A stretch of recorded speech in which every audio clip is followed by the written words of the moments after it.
you there? Okay. Then we have Martin Martin? Zhao, Are you in? Samantha Erika.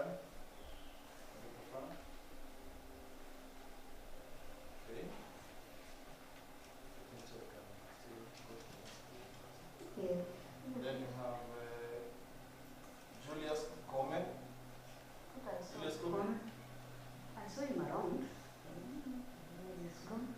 Okay. Then we have Bar Center.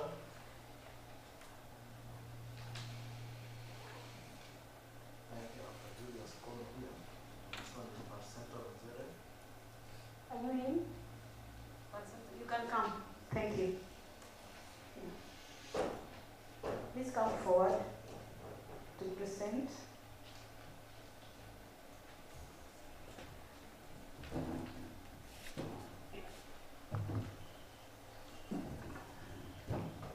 Who else is in? So, if you have a copy of the program, we are following the order in which the presentations are appearing in the program. So, just in case you have come in late or you've already skipped, you can alert the chair. Thank you. Okay, Bar Center, welcome.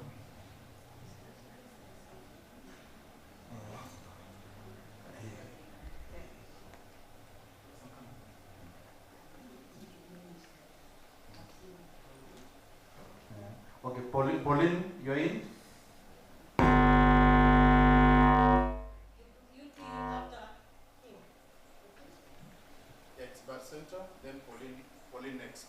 So Bar Center, just come up and present. So, Pauline, you can be preparing a presentation.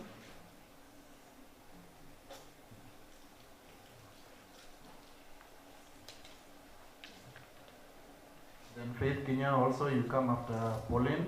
Faith, yeah, I can see her. Then Purity and Jacqueline. In the interest of time. Please.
Just a moment.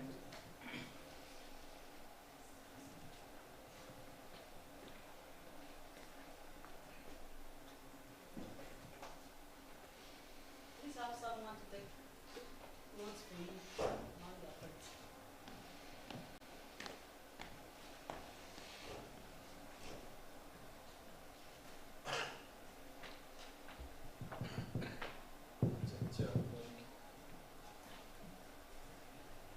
Yeah, we're sharing this venue with also people from the School of Engineering.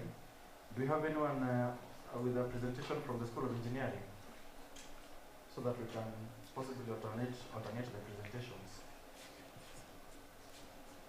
Yes? Oh, it's computing. Do you have anyone with a presentation from School of Computing?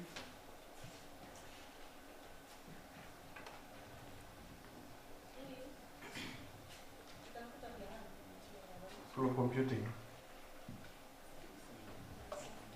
School of Nursing.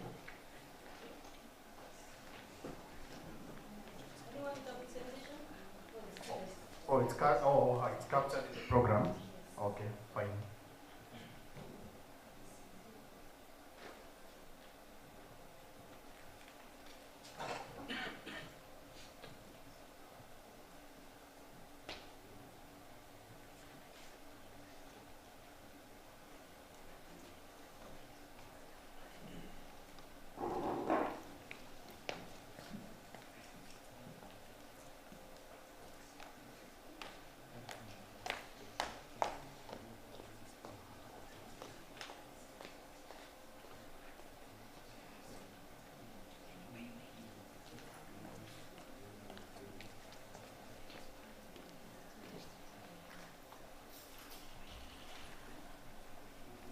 Thank you for the point of correction, Chair. So the School of Computing will continue from 2 p.m. in this venue. So for this venue, we are having health sciences and nursing.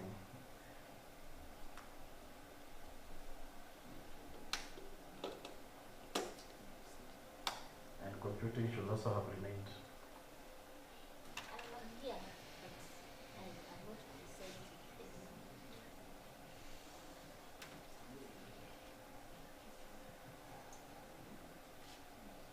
So when you're ready, Bar Center, let us know so that we time the 10 minutes.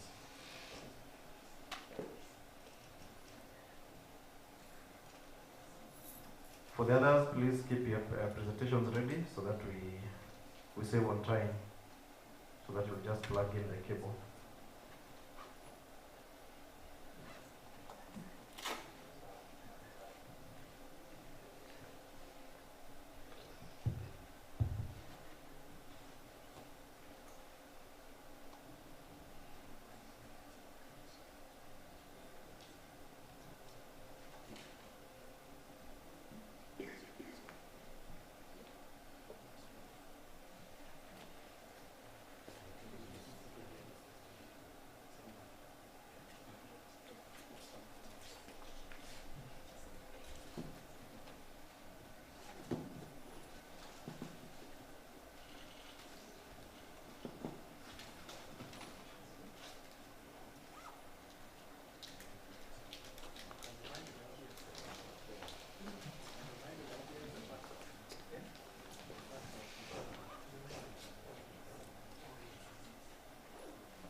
male, this number of female, but in the findings you don't get the results discussed in relation to the biodata which was actually gathered. So it's important actually the biodata which is gathered is used in the discussions and the analysis of the results. I think the other connection is key again. We talked about the recommendations, the conclusions. They should follow all the way from the objective. That is objective. From this objective, this is what I did in the methodology. This is what I found. And this is the conclusion about that and further the recommendation about the same. So all that flow should actually be repeated so that you're not telling us different things in the conclusion from actually what you are doing or what you even found out. I think those are some of the things that I was seeing from Wasibori which may actually help all of us as postgraduate students. Thank you, Chair.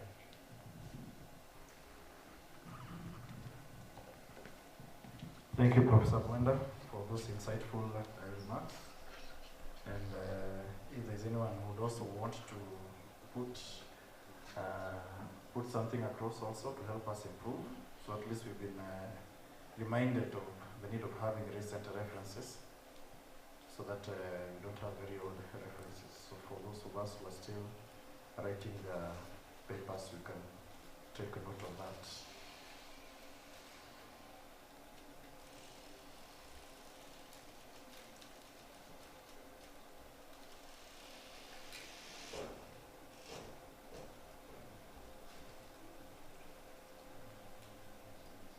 Welcome, Dr. Zak.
science in climate change. So environment is a key part of the One Health approach in antimicrobial resistance.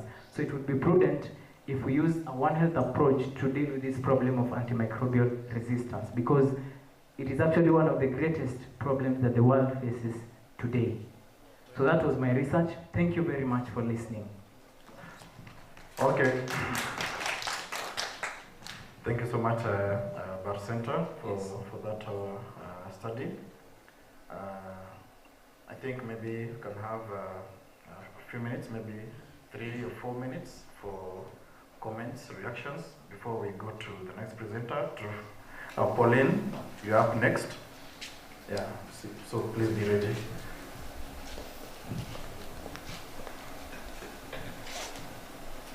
After Pauline, we have Faith, so let your presentation also be ready. Thank you. Could you just go back to your objectives? There's something I noted which I would like you to send make some clarification. Now, Yes. when you read through the objectives, you don't see the end to which this your work wants to make a contribution. Like you remain with the question, so what, like isolate, determine. The third is determine, the other one determine to what ends. There should be an objective that actually captures what contribution is your work going to make. Yeah. Yes.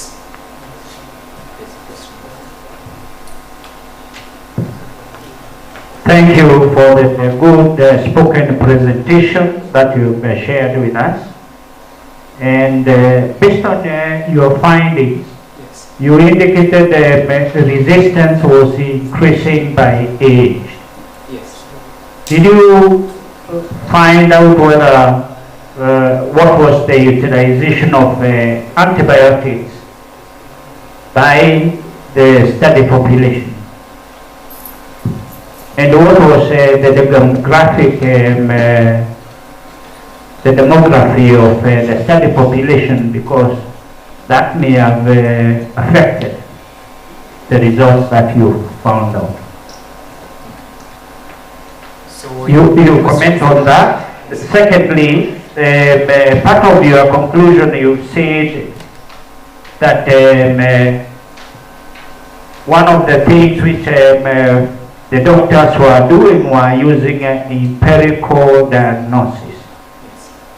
But we know very few doctors usually use empirical diagnosis, compared to the number who usually use clinical diagnosis. Anything to comment about it? The comment about empirical diagnosis. The issue was, what we noted is there are very few, the infrastructure in the hospital is very limited. So most of the patients who go there, they are given antibiotics or drugs based on experience. So actually the correct procedure would be for the doctor to do all the tests we have done, but for those who had been given the antibiotics,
I will have literature based on objectives, that is awareness on pain, its assessment and pain assessment tools. I also have skills in application of pain assessment, attitudes towards pain and its management, and also quality improvement in pain management.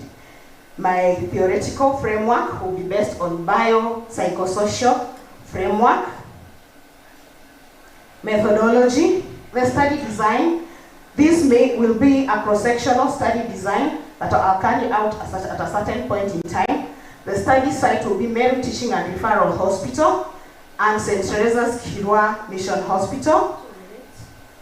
The study population will be doctors, healthcare providers working in specific units, and those will be the ones included. My sample size will be determined using Fisher's formula, and I already determined 253. And sampling will be convenient sampling of the hospitals, stratification of the sample population, and sensors during data collection. And I also use a percentage of the target population for each cadre. And research instrument will be a self-administered questionnaire that will be adopted from Ferrelli and McCaffrey and adjusted based on the objectives. Then pre-testing will be done at Consolata Mission Hospital, Nkugu. Data analysis. Data analysis will be, I'll use the statistical package for social sciences version 24 and inferential statistics such as ANOVA to determine the significance of the results at 95% confidence. And the ethical consideration will be, I will seek approval from Meru University, Research Ethics and Review Committee, Meru Teaching and Referral Hospital, St. Teresa Mission Hospital, and acoustic permit. A verbal consent will be sought, and confidentiality and anonymity maintained. Those are my references. Thank you very much. You can clap her properly. Thank you very much. Thank you, Pauline, for taking the time. It was exactly 7 minutes. Now it's open for discussion. The floor is open for discussion. You can improve on our proposal. You can suggest so many things for her to incorporate. Thank you.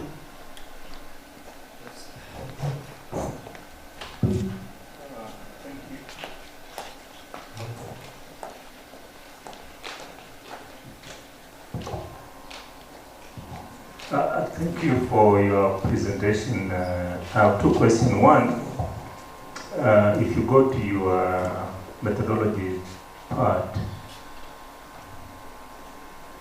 the first question is, why are you doing a cross-sectional? When you present a proposal, you're supposed to say why. Why are you using cross-sectional? And then the second, which is linked to that, you also need to tell the people who are looking at your proposal what kind of information or data are you looking at. Yeah, and then the third question is something to do with your conception. If you go to your conceptual framework, it captures across three things: the biology, the psychology, and the social. I'm just wondering, would you be interested in this study to find out the positive role of pain? Yes. Or are you just looking at pain as a bad thing? I'm actually looking at the management of this pain. But I mean the question of, is there something positive about pain?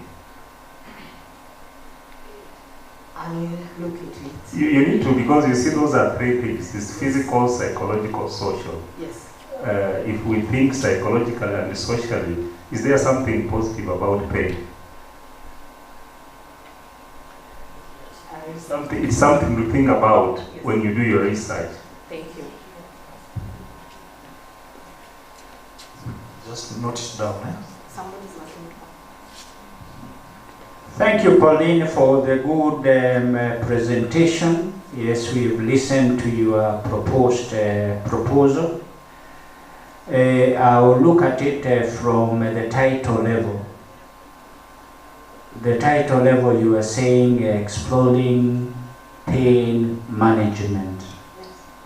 But if you look at your objectives, you are making an assessment.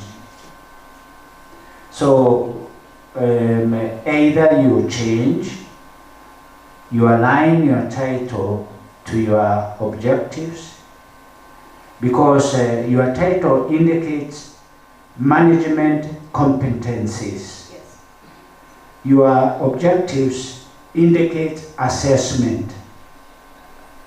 Of the competencies of healthcare providers. So that's why I'm saying align your title to your objectives. Thank you. A second thing which I noticed with your proposed study is that you have not really defined what is pain. It has to be very clear what are those dimensions that you refer as pain. In your operational page, define pain. Okay? Okay. And finally, within your specific objectives, objective 2, you indicate that you are going to evaluate. And anytime when you use that action verb, you must have a starting point and an end point so that you can make a judgment. You can find out, okay? Yes. So you need to change that action verb, evaluate. Otherwise you'll be required, or people will be asking you, where did you start? What was there previously? Okay? The skills. All right? Okay, good. Otherwise, good proposal. Thank you. Thank you. Welcome. Thank you, Pauline, for your presentation. One of the questions has already been asked by Professor. For you to define pain, because I think pain can come from various sources. So what pain are you talking about? Number 2, I'm also on the specific objectives, because this pain is associated with the patient. I'm not seeing an objective where the patients are coming in. And I've seen from your sample population, there'll be some patients who are going to be, they're not patients. They're not patients. Okay. Okay, thank you. Thank you, Daktari. Welcome, Dr. Ashoka. Yeah, I think if there is no other concern, Pauline will attend to that, so that we let the next presenter come in. So, Kome, you'll wait a little bit because you came in late. We had already lined up 3 presenters.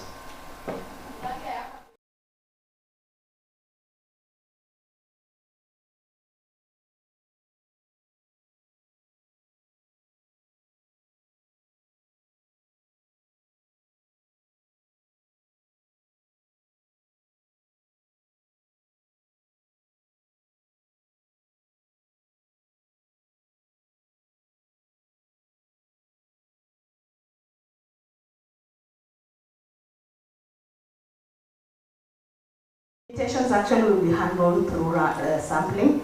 That is why I'm doing stratification for the cadres and also the units that I'll be using as my target areas.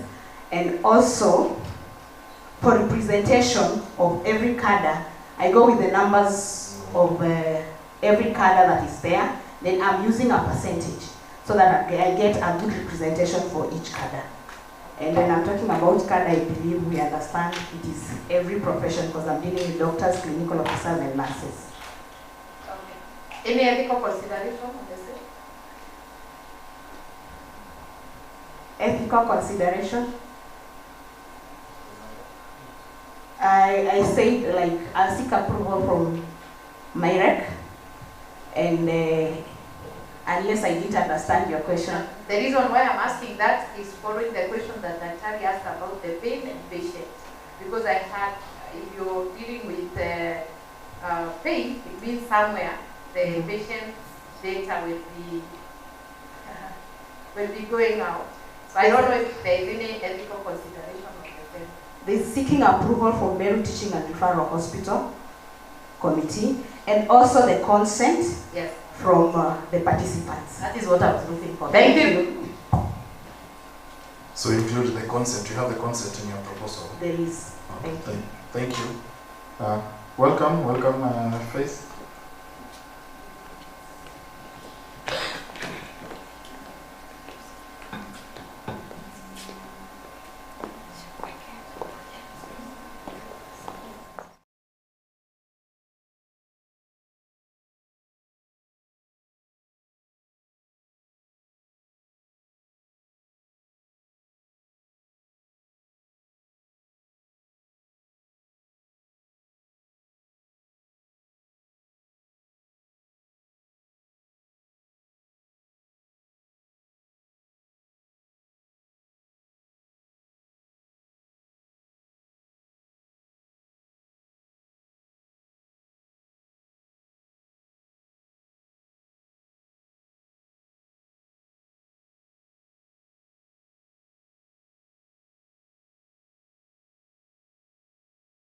Mary Joy Kaimuri, welcome.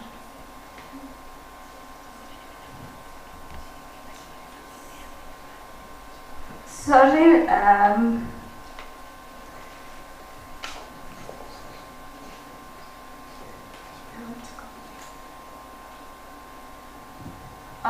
my research topic not actually I'm presenting my proposal, and my topic is on I want to assess the determinants of health outcomes in traumatic brain injury patients. My study area shall be Meru Teaching and Referral Hospital. Traumatic brain injury is a disruption of the brain structure which is caused by external force, and it's characterized by confusion, loss of consciousness, coma, and seizure. Globally, traumatic brain injury affects more than 69 million people annually. And in the United States of America, we have more than in every 200,000 population. In every 100,000 population, 200,000 individuals suffer from traumatic brain injuries. And there are more than 500,000 new cases every year that acquire traumatic brain injuries. And about 8,000 individuals die out of traumatic brain injuries.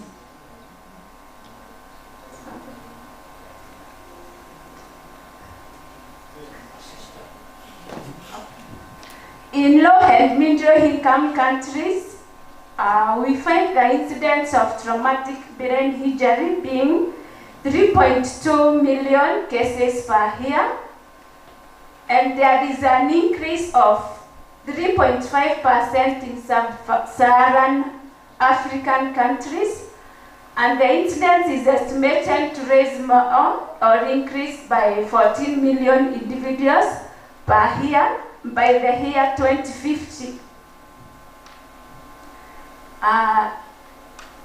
In Kenya, we find out that we lie in the sub-Saharan countries, and according to the previous studies that were done, it is estimated that in Kenya our incidence rate of traumatic brain injuries is between 12.5% to 13%.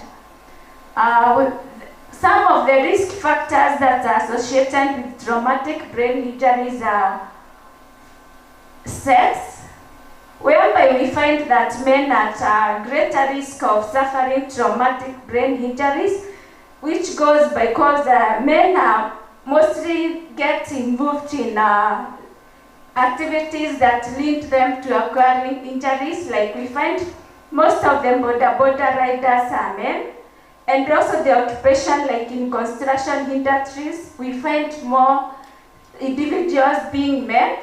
And innate, the age bracket between 15 to 24 years of age, where we find that it is the most youthful age and energetic age, where people engage in violence, in their occupation activities like age or being indulged in drugs, and they tend to drive when they are drunk. We find that that's the time that most people suffer in traumatic brain injuries. Also in age, we find that the elderly at increased risk of fall and suffering from traumatic brain injuries.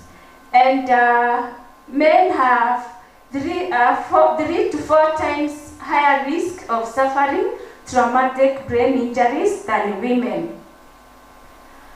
And most of the fatalities that occur associated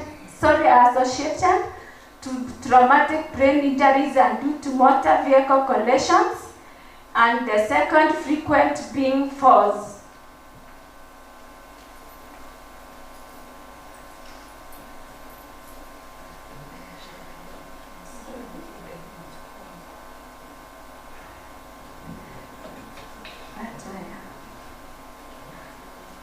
A total number at Meru Teaching and Referral Hospital in the year of 2023, there were 346 patients who were diagnosed to have traumatic brain injuries. And out of the 346 patients, we find that 55 patients succumbed due to injuries attributed to traumatic brain injuries, which translates to 21% of mortality rate. That is as per the data KNDHIS 2023. And despite Meru Teaching and Referral Hospital having high qualified health professionals and modern equipment, we still find there is a high mortality and morbidity rate attributed to traumatic brain injuries.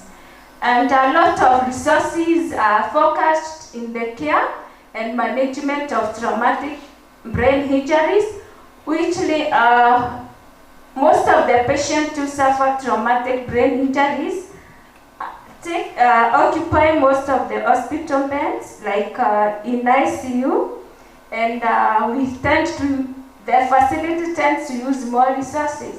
So then broad objectives shall be to assess the determinants of outcomes of patients who suffer from traumatic brain injuries. And the objectives are, number 1, to establish the patient clinical characteristics that affect the outcome of traumatic brain injuries. Number 2, to determine hospital-related aspects that contributed to health outcomes of traumatic brain injury. And then to determine the socioeconomic factors that influence health outcome of TBIs. And finally, to define outcomes of patients with traumatic head injuries.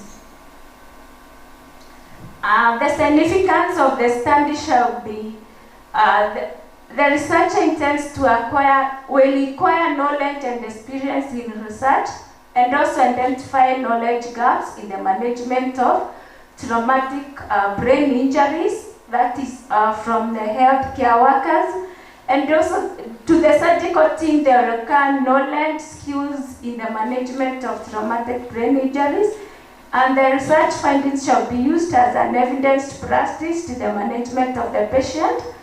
Also, the findings shall help in the development of policy and guidelines, and And also the studies in line with the Millennium Strategic Goal 3, which is to reduce the mortality and mobility by a half. The limitations are, the study is only focusing to the patient admitted at Meru Teaching and Referral Hospital. And the limitations are that the researcher may encounter the time constraints and the small size. And the researcher assumes that all participants shall be honest. Time. The literature review shall be based on the research objectives. Just go past that. The methodology, the study area will be Meru Teaching and Referral Hospital, and the study design is retrospective, cross-sectional study design. This is because I intend to evaluate the patients' files of the patients that were previously seen last year at Meru Teaching and Referral Hospital. And the study population will be adult patients diagnosed with traumatic brain injury, healthcare workers working in the surgical department. And the inclusion criteria will be the adult patients with TB highs, healthcare workers and patients who consent to participate in the study. The sample size will be, I calculated the sample size using the Nasuma 2000 formula, and after the calculation I got 84 patient files. So those are the files that shall be included. For the healthcare workers, the surgical department has got 93 healthcare providers, 75 nurses, 1 neurosurgeon, 2 general surgeons, 4 medical officers, 4 clinical officers, and 4 registrars. So I will use the rule of thumb to acquire the sample size for the nurses, whereby I got the 23 nurses. For other 17 candidates will be purposely sampled, which because they are less, they are only 17. And for the patient, to explore the experience that the patient go to prior to coming to the health facility, I'm going to interview the patient who will visit the neuro clinic, whereby we get approximately 15 to 20 patients visiting the neuro clinic. So they will also be purposely sampled, and we're using it, and we'll use a checklist to acquire the. Can you finish up with time? So the total population sample size will be 124 participants. The pretest will be done at St. Teresa Mission Hospital, Meru, because it's also a level 5 facility, similar to Meru Teaching and Referral Hospital. The data will be collected using a checklist and self-administered questionnaires. The validity and reliability will be tested through by doing the pretest, whereby I use the 10% of the total population, which is 12 questionnaires, and the data collected will be both qualitative and quantitative, and will be entered in the statistical package for social sciences, version 24. And for the qualitative data will be analyzed through content analysis, thematic analysis, and to be presented with use of figures and tables. Ethical consideration. Just mention this one so that you can finish. Okay, I'm going to seek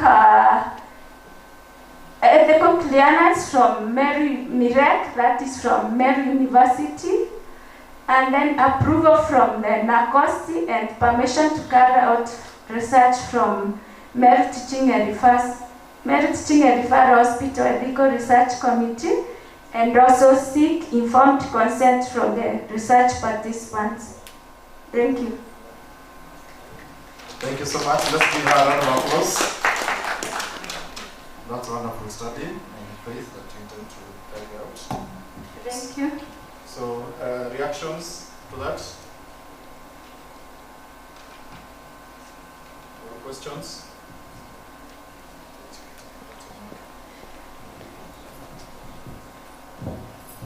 Thank you, Faith, for the nice presentation. I have a question. I have not seen your expected outcome. So, what are your expected outcomes? My expected outcome, it's in the literature review. I expect to find out what are the factors that bring about the traumatic brain injuries among the patient. Because from the previous studies, we find that patients who suffer traumatic brain injuries acquire permanent disabilities. Others, also death is also another outcome, and we also find most of other patients get cognitive disabilities. They get hearing loss, impaired speech, and others also lose their employment, and leads to their losing most of them being the breadwinners, they lose even job. I think you did not get the question, eh? Yes. It's not the expected outcomes as per the brain injury, yes, but the expected outcomes of your research. Okay. Yes.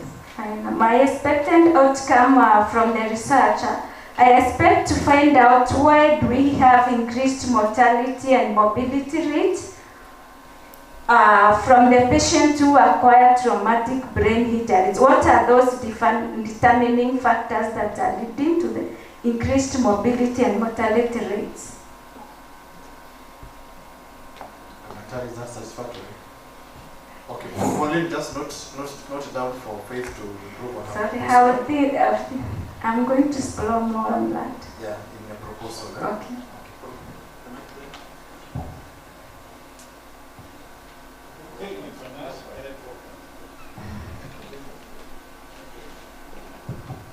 Thank you, Kinya, for the good presentation. If we go back to the title, let's go back to the title.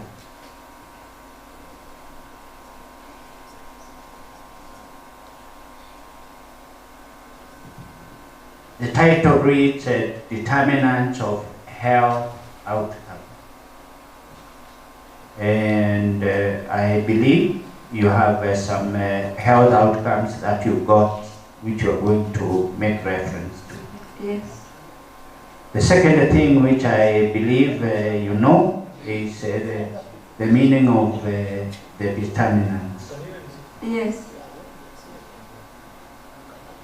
In my view, you're talking about the risk factors.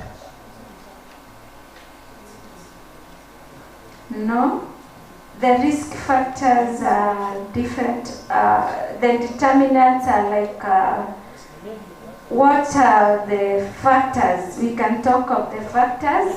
What are and also the aspects. Okay, those are the ones which I'm calling the risk factors. Okay. Okay? Yeah. So you need to make a distinction as to whether you are determining the risk factors of a particular health outcomes from traumatic brain injuries, okay? Yes. Or you know, that title is not very clear to me, okay? Maybe with your supervisors, you can have a look at it again. The other thing which I noticed is that you have a study design.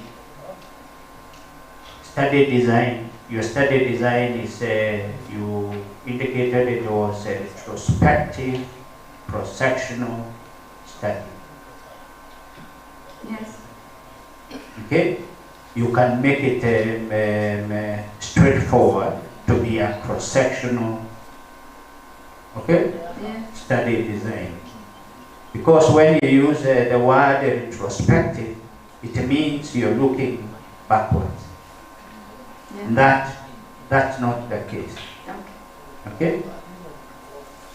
The third thing which I noticed from your study is that you are having both the patient and the health worker. Yes. I didn't see clearly how you would obtain the data from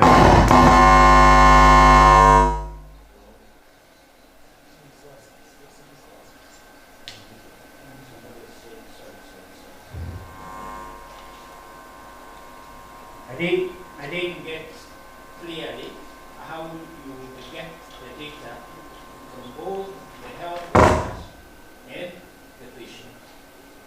You need to make that distinction because these are two different study populations. Okay? Yeah. And finally, you said that you're going to use Kenya? Yes. You're going to use self-administered and checklist. Yes. You also need to evaluate how effective those two methods are in terms of collecting your data. Okay? And finally, you've used, you've said that you're going to get ethical consideration from Iraq as well as Nakosti. Yet Iraq is a chapter of Nakosti. In other words, we are allowed to act on behalf of Nakosti. So don't duplicate your work, okay? Noted. Thank you. Thank you. How are you there? Fine, thank you. If you go to your objectives, there's something that I noted which I would like you to pay attention. There are now the objectives. Yeah. Now, good objectives are supposed to have logic. You know, how are they connected? How are they linked? You begin with the most lightest as you move towards the most complex. Now, I look at the objective 4. That seems to be very light. It's just about defining. So if it becomes your last objective, it seems to be that's the most serious one, when it's not actually the most serious one. And then the also question that I would ask about that objective: what do you want to achieve when you define the patient outcome? It's something you need to think about. I know this is a proposal, but you need to think about, like, what kind of data are you going to be looking for to answer that question. That's very critical, and you think about the logic of how are my things connected, and then go to limitation, which I don't think you talked about the limitation of your study. Yeah.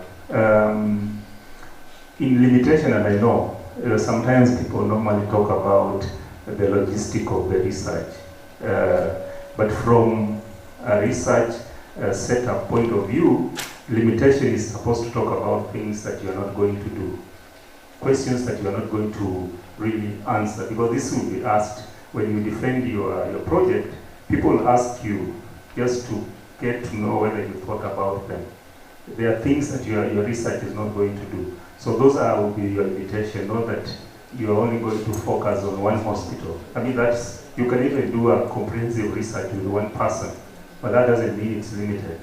That one person can give you comprehensive information to answer your question, but the limitation is what your work is not going to deal with. Because we can start asking you questions here that your work is not going to deal with. So you need, from the word go, you tell people, look, me, I'm not going to be concerned about this or that. My work is this, although it has implication to these other things that people might be interested in. And then The last question, and which Prof has mentioned, if you go to your research methodology,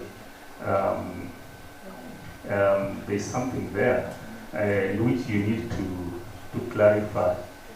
Your research design, when you say retrospective, are you interested in historical data? For the retrospective, I will be exploring the patient medical reports. Yes, if you're interested in historical information, yeah, that is perfect. Yeah. You don't have to have any problem, because you pick a point and you want to look at, say, from, let's say, in the last 2 years or 5 years. So, and that changes from cross-sectional to a longitudinal study. So your design becomes longitudinal, and you want to see the changes over a period of time.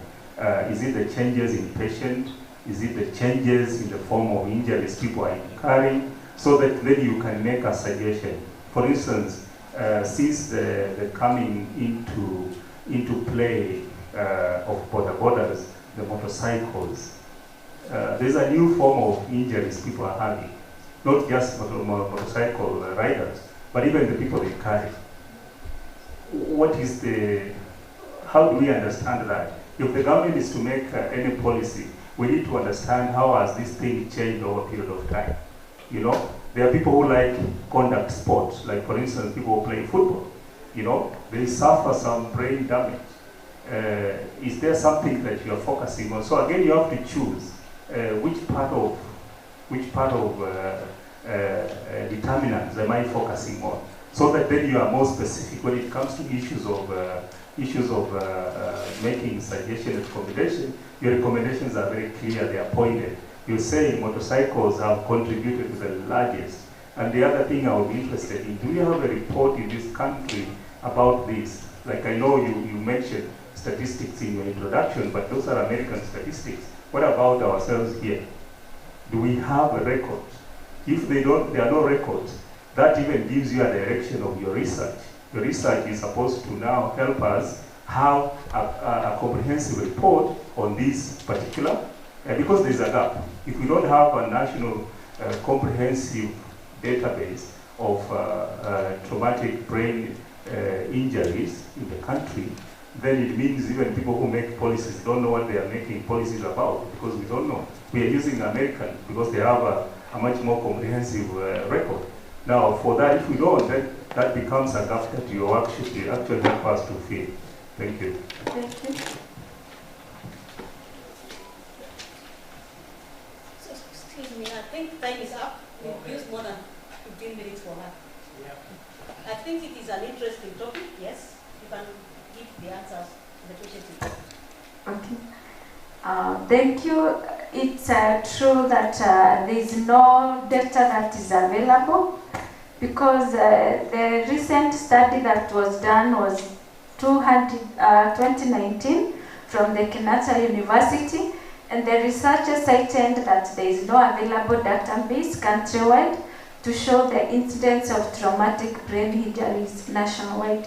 Because these people who suffer traumatic brain injuries, there is no report that is cascaded to the national level indicating where the individuals went, and so you cannot find any available data.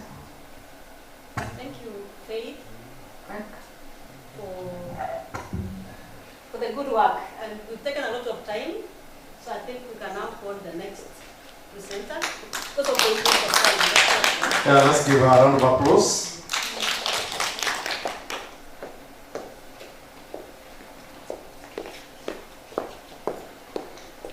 Faith is a good student, so I know the comments that have been raised, she'll implement. Maybe, Chair, as the other person is connecting, Yes, Dr. Faith should also think about the assumption she put, that those people, the participants are not honest. What are they? That is something. Faith, did you get that? Yes. Okay. And also, Faith, think about the content analysis. Okay? That is not the correct way you analyze your results. Because that is a qualitative method. Okay?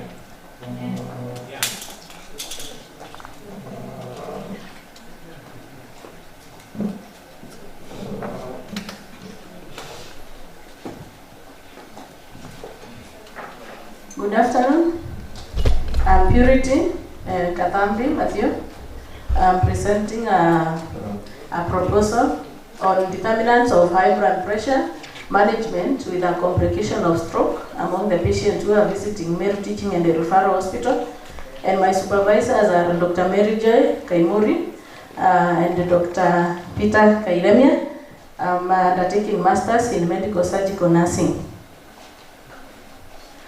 Background and non-communicable diseases, they are the leading cause of mortality globally, and hypertension is estimated to carry 1.39 billion of the mortalities, and in sub-Saharan Africa, it carries the highest burden in sub-Saharan Africa of the patients who have hypertension. And these patients in sub-Saharan Africa, you get, even if they are diagnosed, they are not completely treated, and as well as the hypertension is not controlled.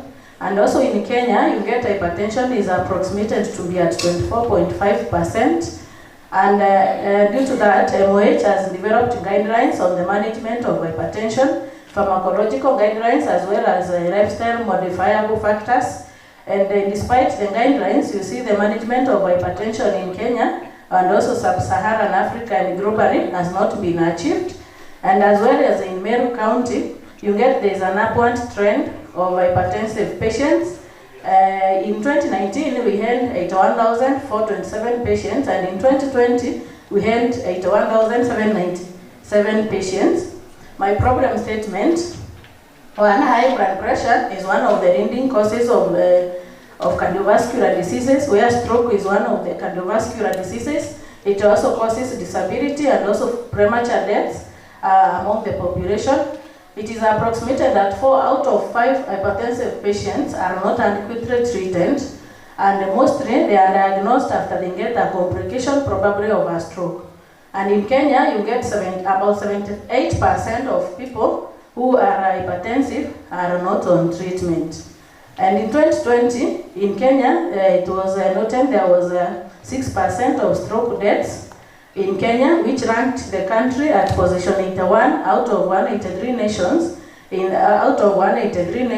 this shows that management of hypertension in Kenya is not adequately managed, hence leading to complications. According to the data that I got in MTRH in 2023, for 8 months, 10.5% of patients who are diagnosed with hypertension, they developed stroke. So the purpose of this study was to determine why high blood pressure management among patients who are managed for high blood pressure are developing stroke. So the purpose statement is to address the dynamics of hypertension management from both the healthcare system as well as the patient perspective. So the specific objectives: first, I wanted to know the prevalence of hypertensive patients who have developed stroke in Meru Teaching and Referral Hospital. I also want to know the same patients if they were using self-management program to manage hypertension during that time. And as well as I want to understand the multifaceted dimensions of healthcare workers in the management of the patient with hypertension who have already developed stroke. Hypothesis was the prevalence of hypertension patients who have developed stroke is on the rise, will be on the rise. Also, I hypothesized that healthcare workers were using guidelines in management of hypertension, as well as they might have been facing challenges in management of that hypertensive patients, hence leading to a complication. Then, patient attending MTRH clinic implemented self-management program in management of hypertension. Then the limitations is the geographical location. I'm carrying this study in Meru Teaching and Referral Hospital. Hence, it might limit me whatever I get to the Meru Teaching and Referral Hospital, not other facilities.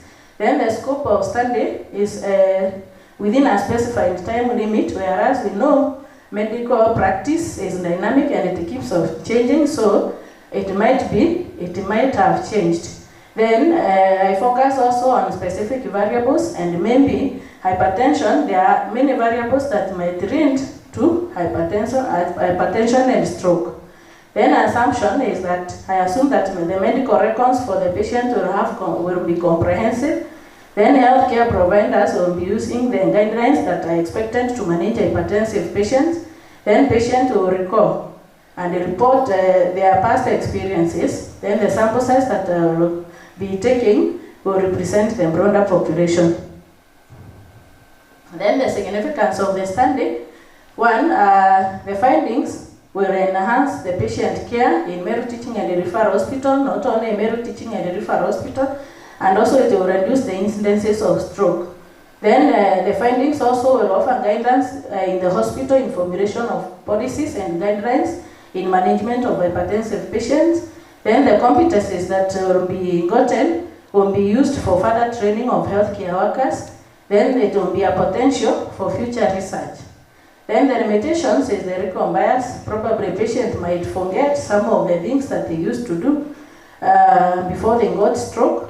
Then medical records might be incomplete, and also hospital-specific factors. The literature review. The literature review is by the objectives. One was the prevalence of stroke, where stroke is the leading cause of mortality and morbidity worldwide, and 15 million people suffer stroke annually, and there is an incidence of increased rise of 70% of stroke patients and 43% increase in death due to stroke. In sub-Saharan Africa, the burden of stroke has increased, and we've seen that these patients are not adequately managed, and even the deaths in Kenya are at 6%. Let's go to methodology, please. Okay. Because of time. Yeah.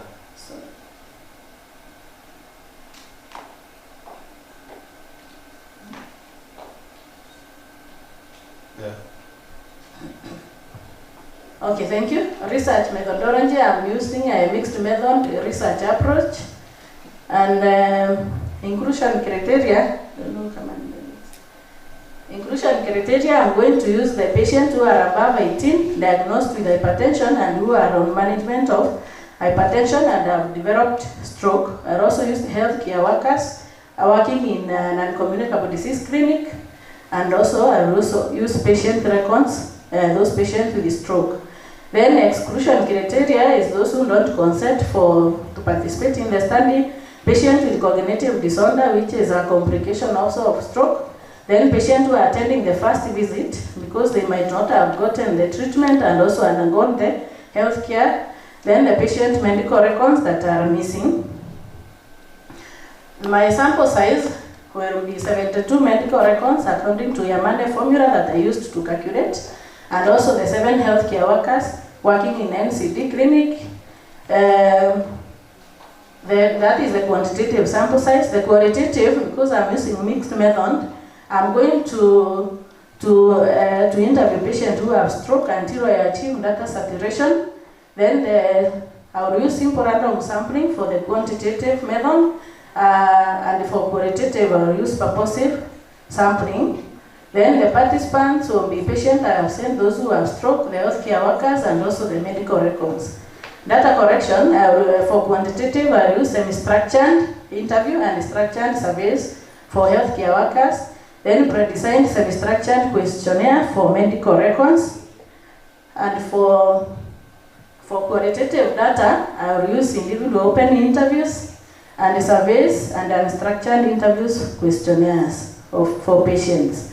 For reliability, I'm going to test and retest reliability method. I will administer this questionnaire to the patient and undergoing the same management at Kanyakine Hospital, where the same care is being given. Then the validity, I will use the WHO STEPS questionnaire, which is used for the non-communicable diseases. Data analysis, quantitative data, I will use the statistical package for social sciences version 24 and analyze using descriptive statistics and presented using frequency tables and graphs. Then reading and reading data in qualitative design and presented as a report in qualitative. Ethical clearance will be sought from Meru Teaching and Referral Hospital Research Committee. Then MIREC, I have gotten an enlightenment from Prof here that MIREC and NACOST, they are equally the same. Then Then I'll get informed consent from the patients or from the study participants. Thank you. Thank you so much, Purity. Let's give a round of applause for that proposal. And also for keeping time. Thank you. So now I welcome reactions, comments, and even questions.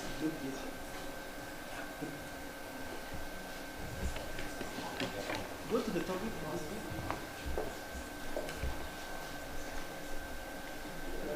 Thank you, Purity, for that good work. Thank you. And the deep shot you have taken on it. Faith can take notes.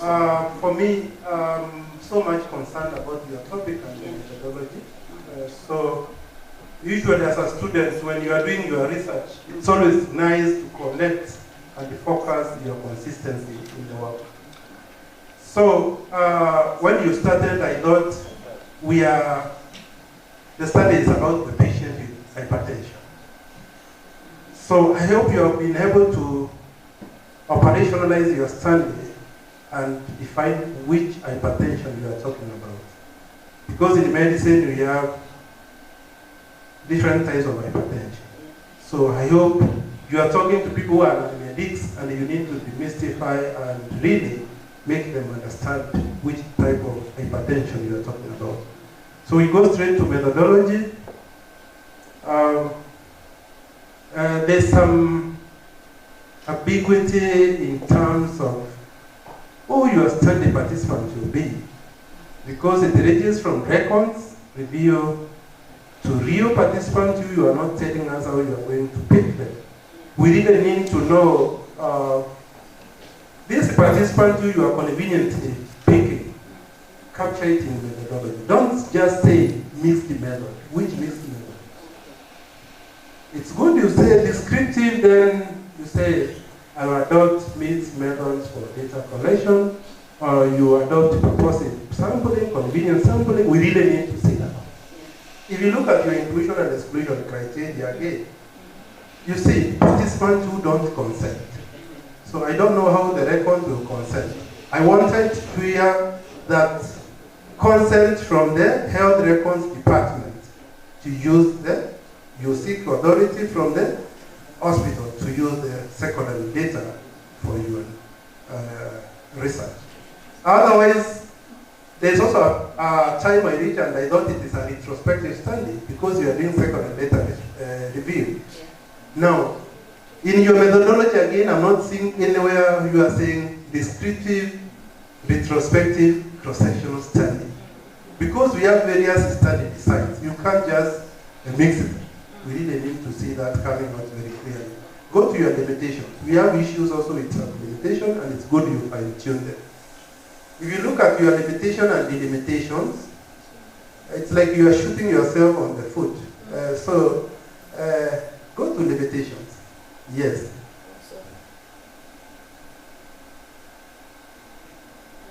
Yes. You are saying recall bias. Now, here you are talking of somebody with a stroke. I hope everybody here has some knowledge of what a stroke is. Which means somebody with a stroke might not be able to talk, right? In your delimitations, we need to see how you are going to circumvent that so that you get the real data. Otherwise, you'll be giving us your data. When it comes to data collection tools, also we need to see it really talking. So for the limitation, tell us whether there will be guardians. So you are going to interview caregivers of these people with the stroke. We want to see that. Yeah.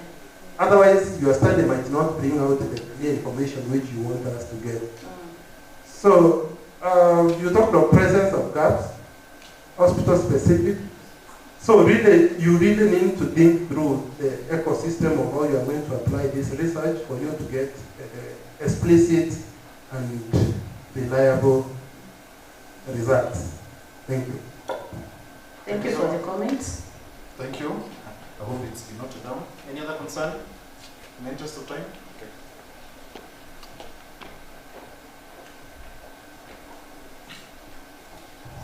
Okay, thank you, Riti. I think that was a good presentation. My only observation was on your literature review. whatever you have in the literature review looks more like what should be the background. With the literature review, we would expect to see you comparing studies that have been done by others so that we can see where you are coming from. So I look at what you have in your literature review and I see that fits well in your background. Thank you. Thank you. Thank you. Okay, now we can have the next presenter. A round of applause for Purity. Thank you. So it's also a proposal, so we stick to the 7 minutes behind schedule.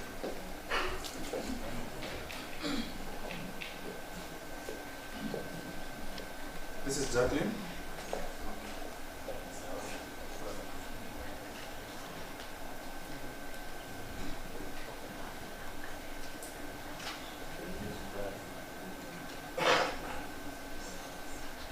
So Jacqueline, you have 7 minutes.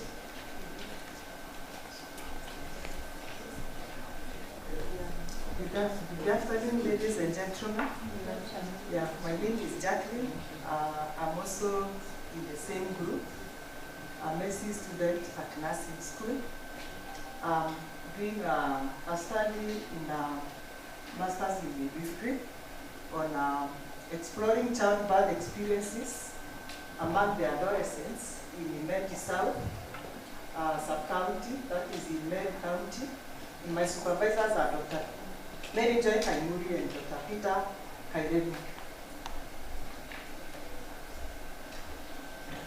So for the introduction, we appreciate that adolescent childbirth experience will refer to the teenage mother, the teenage mothers, how they feel and go through during pregnancy. That is the period of pregnancy, giving birth, and the time after, which we call it postpartum, now considering their physical, emotional, and their social aspects.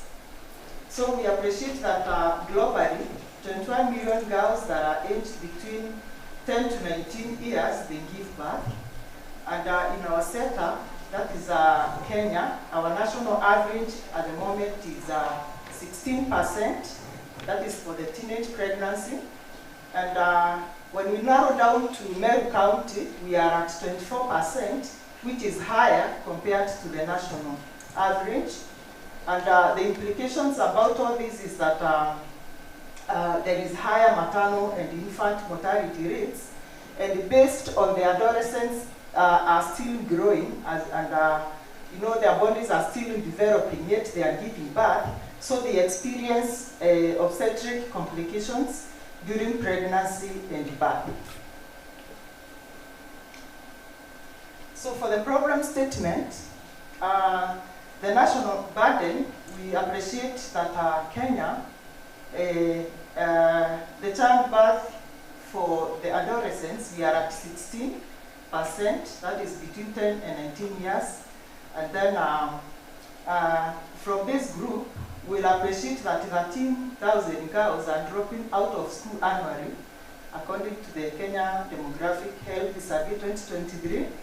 I can also refer you to the standard nation for this month, on 19 June, page 21, that from the National Syndemic of Disease and Control Council, we were able to report that at least 15,000 girls are dropping out of school, that is in Meru setup.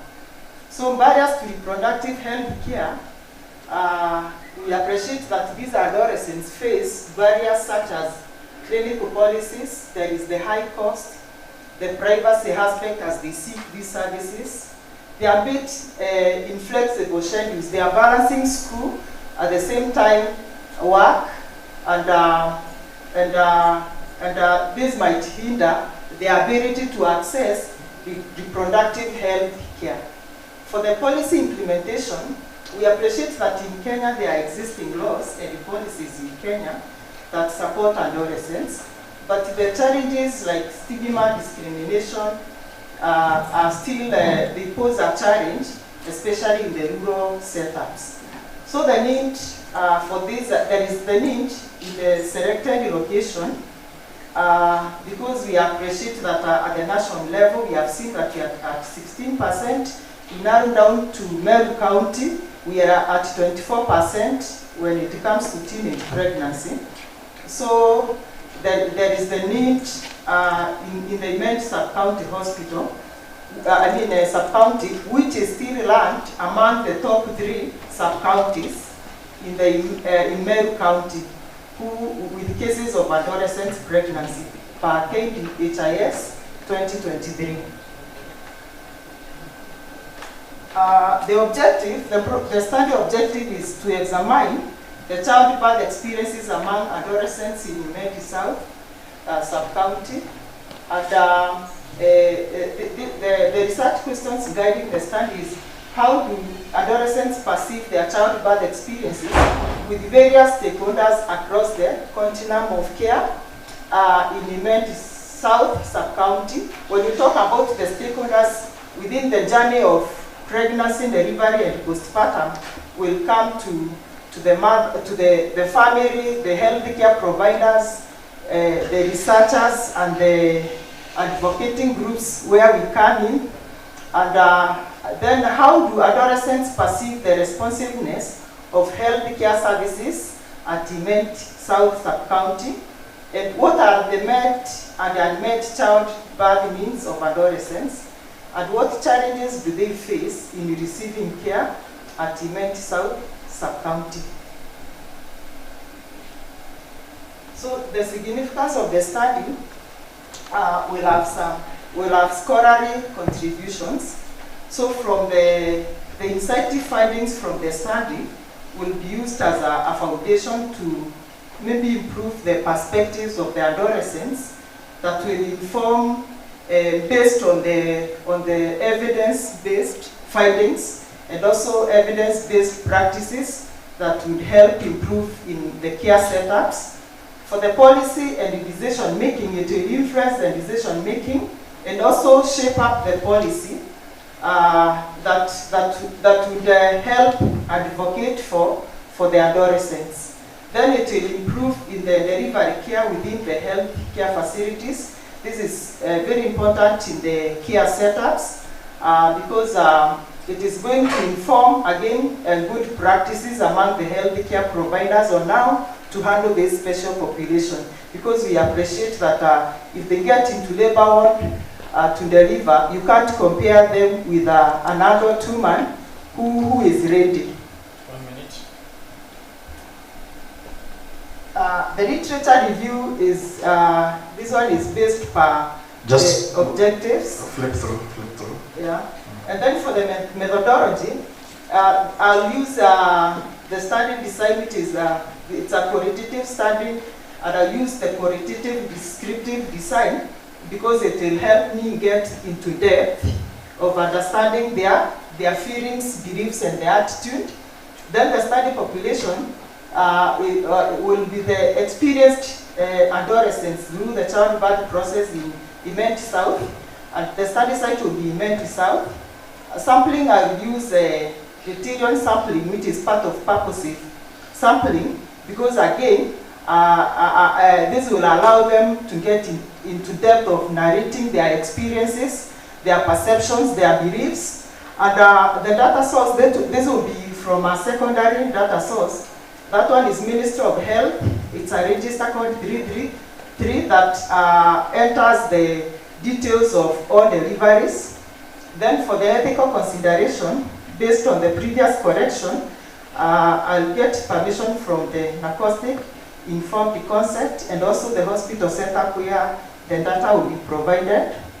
Data collection and analysis, I'll use 5 focused groups, discussions with 6 to 12 participants, and once saturation is achieved, there will be no more FGDs that will be conducted. Then the data will be presented in thematic analysis, content categories, and narratives. Then the instrument to analyze the data will be the NVivo software.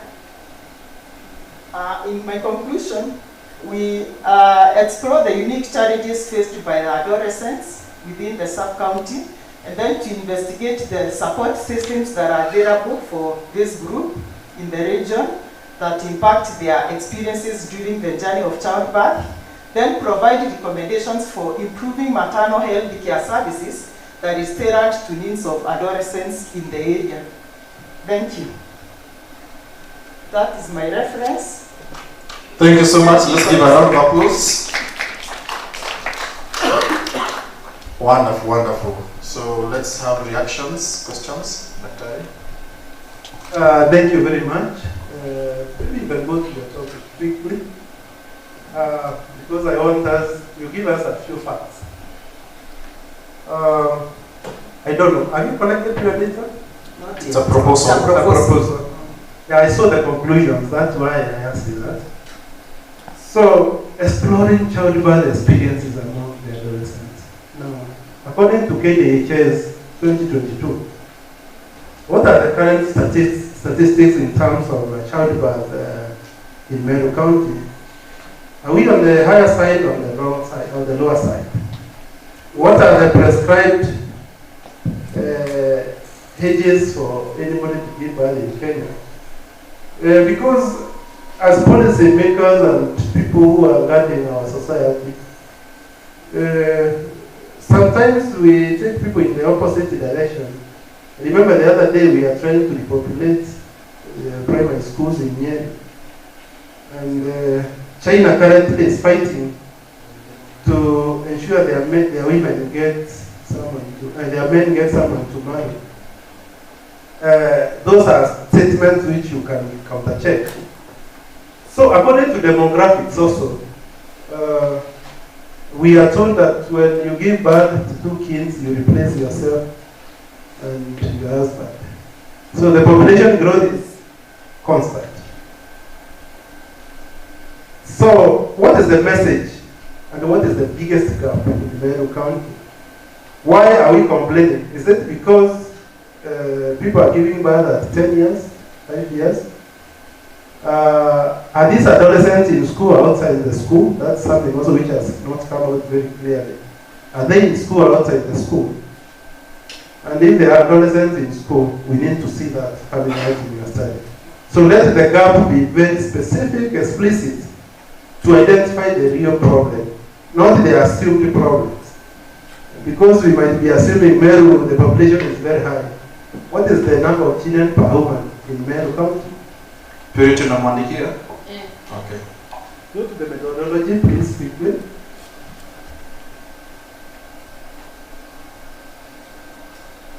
Now, design qualitative descriptive design. I don't know where we are getting this. Qualitative descriptive design. Do you think it is going, not just answer, it's just for food for thought. It's good for you to think about it. Is it going to give you the proper correlations and associations in terms of when you go to data collection? You really have to think through up to the final head. Just like your previous presenter said, they are going to use SPSS. Then, and you have to say what kind of data you want to collect. So if you look at your methodology, you really need to assign it, reassign it, and think through it, so that you will be able to get the correct information of what you really want. Of course, bearing in mind of the target cohort population you are targeting. Whenever we say adolescents, WHO give different definitions of who is an adolescent. So are you working with 16? Because in UK, an adolescent is somebody who is mature. In your operationalization of the study, are you using Kenyan WHO definition, or what definition are you using? When you talk about ethical consideration, remember, adolescents, majority of them will be less than 18 years, the one who are. So how are you going to get the consent? Is it the caregivers, or who is going to give you the consent? It's always good to think about that. Otherwise, when it comes to inclusion criteria, we need to see that categorically, that you're going to interview people who are adolescents who are already given birth. Exclusion criteria, you are going to exclude adolescents who are in school and who have not given birth. We have to see that very clearly. Then the question, at master's level, we need knowledge translation. What level of knowledge translation do we get here? What innovative ways are we going to do this? We always talk about policy. We want to see an intervention in your objectives. And the majority of us at masters, we have just gone down to just giving theoretical propositions.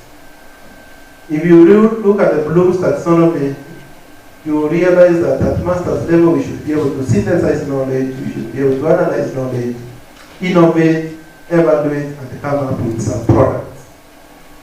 So, like I expected here to say you are going to develop a manual, maybe to give interventions to high schoolers or to the policy implementers, not just informing them. We really need to see interventions in all master's program projects which they are undertaking. Now, your broad objective is to examine. Are you saying that this has already not been examined? So the choice of verbs again, and this is to all master students who are seated here, please go and check the correct verbs to use when you are developing broad objectives. Because whenever you look at the broad objective, it should be broad enough. The safest verb to use is to investigate. Because even policemen investigate, everyone does investigation. It is more safer, it is more broad, it is more capturing the area you want to check. When you ask questions, go to the objective. Do you have the objective? Such questions only. Okay. Then you see, it seems also we are not looking at our BPS guidelines.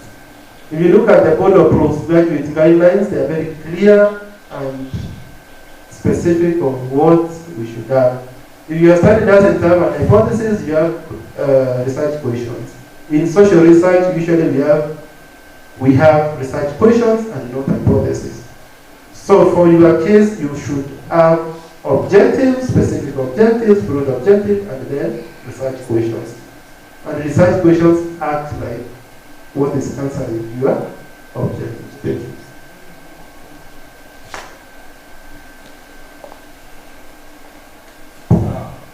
Thank you for the presentation. Mine is just quick. If you look at your title, you're talking about exploration. Such the words we use have a lot of implication on the kind of data we are looking for. So if you use the what, how, why questions, always look for different. You look at you're saying exploration, but then when you go to your questions, it seems to move away from exploration, because exploration is largely about what, because you're exploring what is there. It's like you going for a tour. You're going to explore. You really don't know what you're going to meet. So you'd rather ask questions that are descriptive if you want to speak with explore. Rather, you would say to assess, so that it goes with your question. Your question is right away, when you look at your specific questions, they are qualitative. Experiences are qualitative, they are phenomenological. So it would easily be, you change that from exploration to something else. Because if you ask exploration, then the nature of questions becomes the most important thing you need to think about. So look at that. And then the second question, and related to what he asked, is, are we talking about underage girls who get pregnant? Yes, so please. Not all adolescents are underage. Because adolescence ranges from year 15 to about 22, is it? Yeah? Yeah, but it gives the guideline, yeah? So in terms of our own case in Kenya, we would rather talk about underage girls below 18 years who get pregnant. And that's actually the statistics you are quoting there. The statistics you are quoting there has to do with underage girls who are not about 18 years old. If 18 years old get pregnant, there is nothing wrong with that. Yeah, they face economic problems. This is what why was he being at here? So we need to be very specific. Say your research is exploring the experiences of underage girls in Imedi South who get pregnant. Because the experiences are very different, because they are not within the age that is that can be allowed by law for people to start families. Yeah, thank you. Thank you so much. Thank you so much for that. Now we have Frida. Frida, yes? Yeah, please come up so that you can do your presentation. We are so much behind schedule. You realize it's about you're already eating into our lunchtime. So please.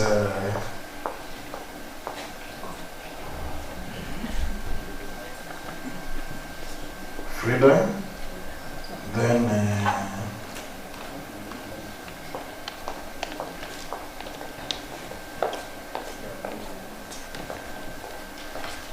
is yours also a proposal?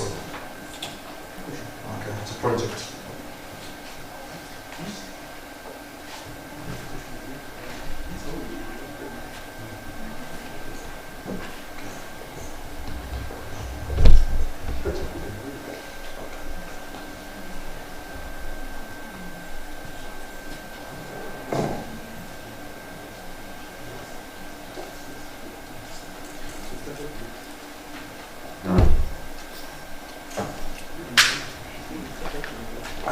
So,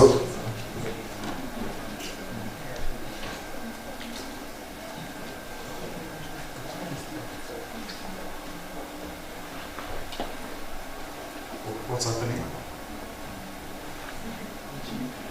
VGA, or can we break for lunch? Should we do it after lunch? As he gets the VGA cable. Yeah. So I think, ladies and gentlemen, we can break for lunch.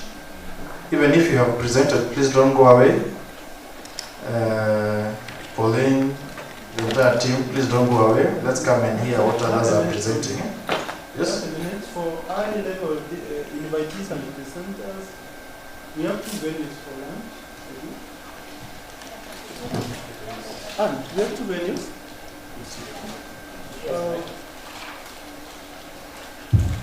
I don't know, there's somebody to communicate this, but there are high-level dignitaries of the university will be taking lunch at innovation, and then others will be taking lunch in the ECA hall in the ground floor. So, presenters. 30 minutes only, please, so that we can come and finish. You can see the hall is becoming empty. So we go for lunch, and then we come back. So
social media, which includes Facebook, Instagram, websites, and YouTube. Messages passed through different forms of media have a significant impact on the masses. Media helps in shaping behavior based on the way people perceive and understand information disseminated to them. For example, in Nepal, BBC Media Action partnered with the local media to influence individual, community, and societal behavior in relation to sanitation, water, nutrition, and hygiene. And in Ghana, when they had a national hand washing campaign, they used both mass media and community events, of which the mass media had a great impact at the end of the campaign. Program statement. Isiolo is among the counties with poor hygiene practices, and Karibatura is the most affected because it is in the rural areas of the county. Mass media has been used in Isiolo to create awareness and to hold leaders accountable during crisis, especially when they are having cattle rustling crisis. However, communication needs are centralized to Isiolo town only. Other distant areas like Karibatura have been neglected. Therefore, this study aimed to assess the contribution of mass media in adoption of good hygiene practices in the area.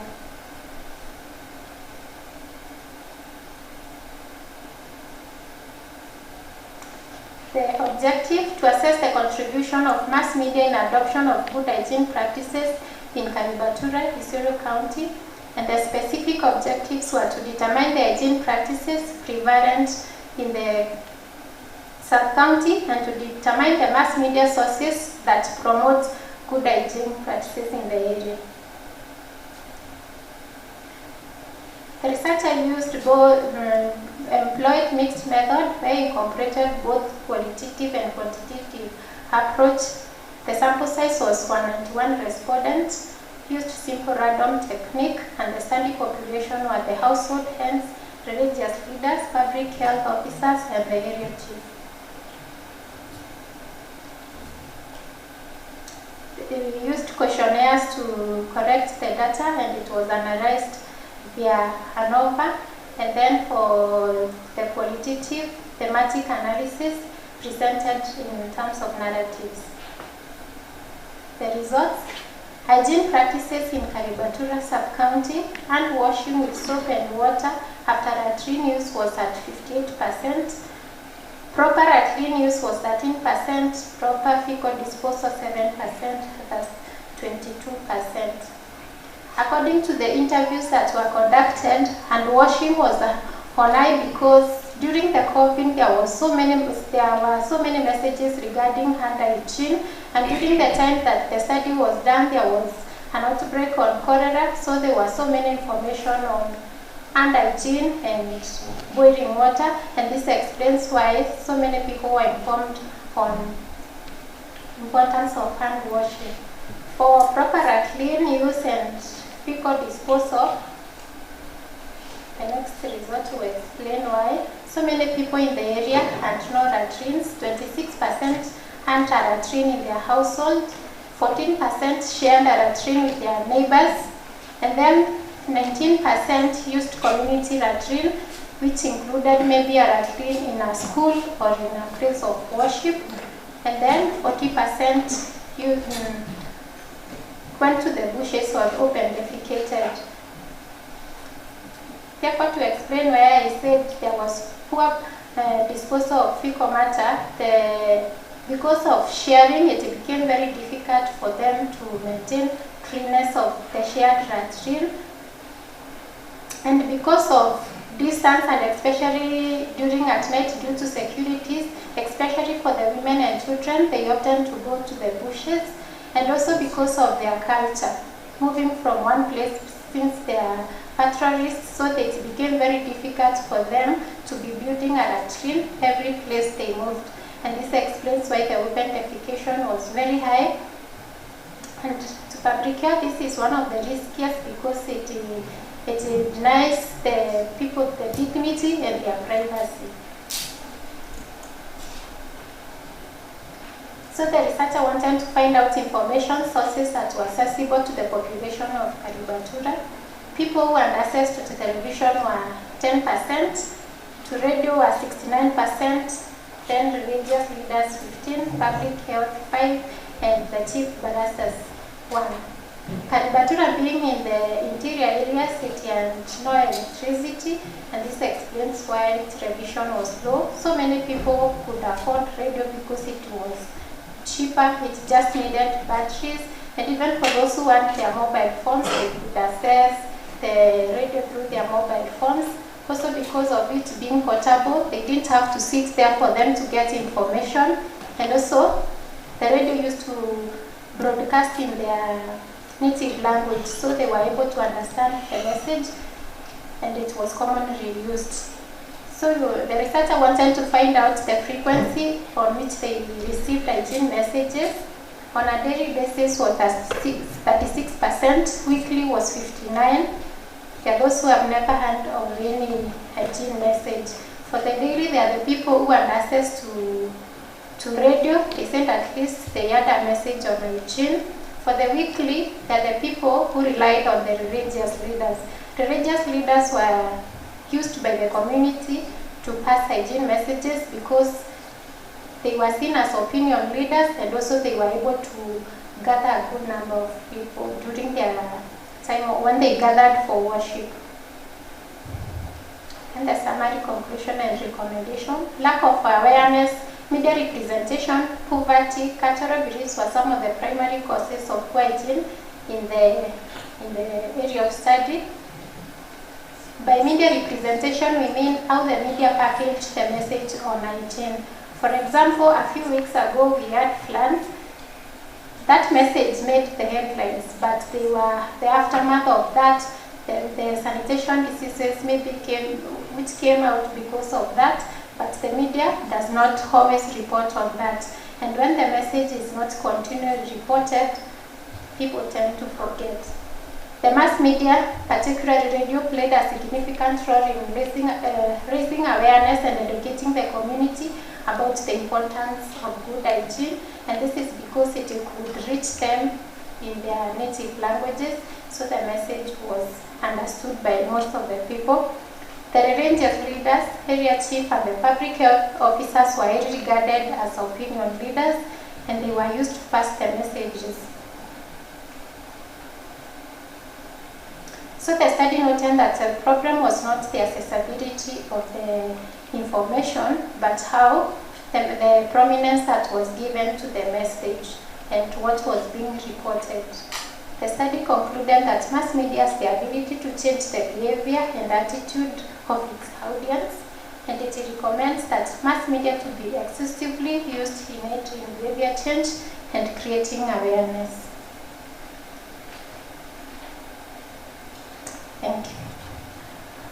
Thank you. Thank you so much, Frida. Let's give her a round of applause for that. So it's time for reactions to that presentation, questions or comments. Maybe I can start. Frida, how did you? What was your sample size? 191. 191. Is there a way that you arrive at that? Yes, I used the Fisher Yes? formula. Yes? I used the Fisher formula to come with it. Okay.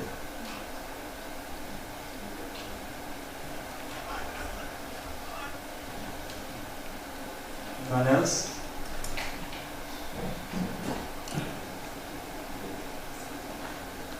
So in your formula, there is a how you computed use the P as the proportion of the estimated percentage. Yeah. From a similar study or from where?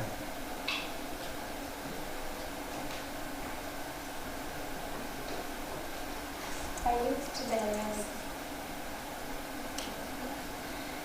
census, the population of the area. Okay. Thank you. Thank you, Frida, for that presentation. I can see you have two specific objectives. And from your results, you can generate even more specific objectives. And that is why they are known as specific objectives. Can you take us through what specific objectives?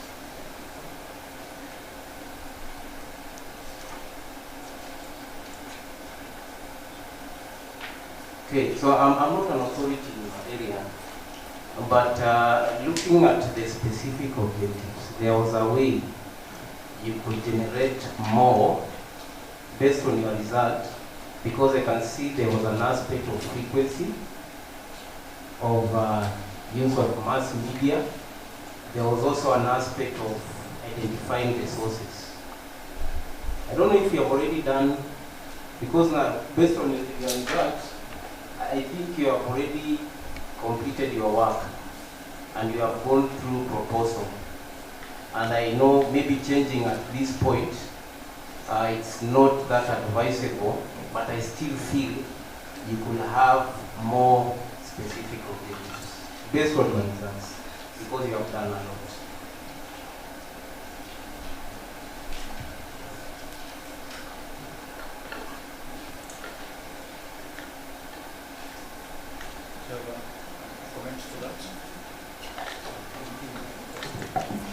Okay, I'll try and see if I can add more before I complete.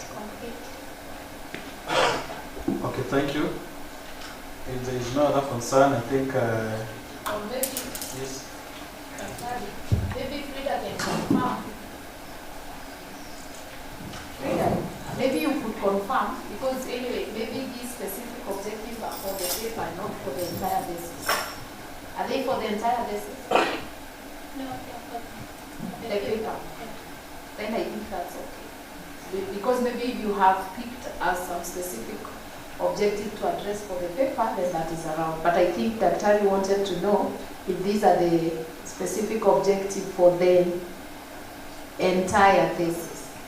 So that's the clarification maybe you could have given us. Are they for the entire thesis that you do? These ones are for paper. Okay.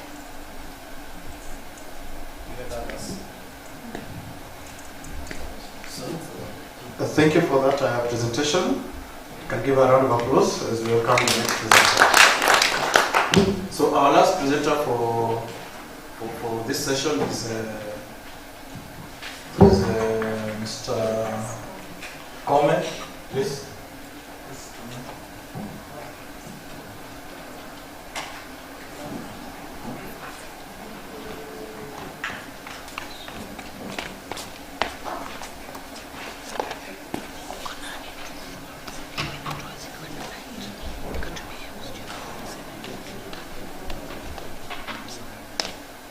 Good afternoon. Thank you very much.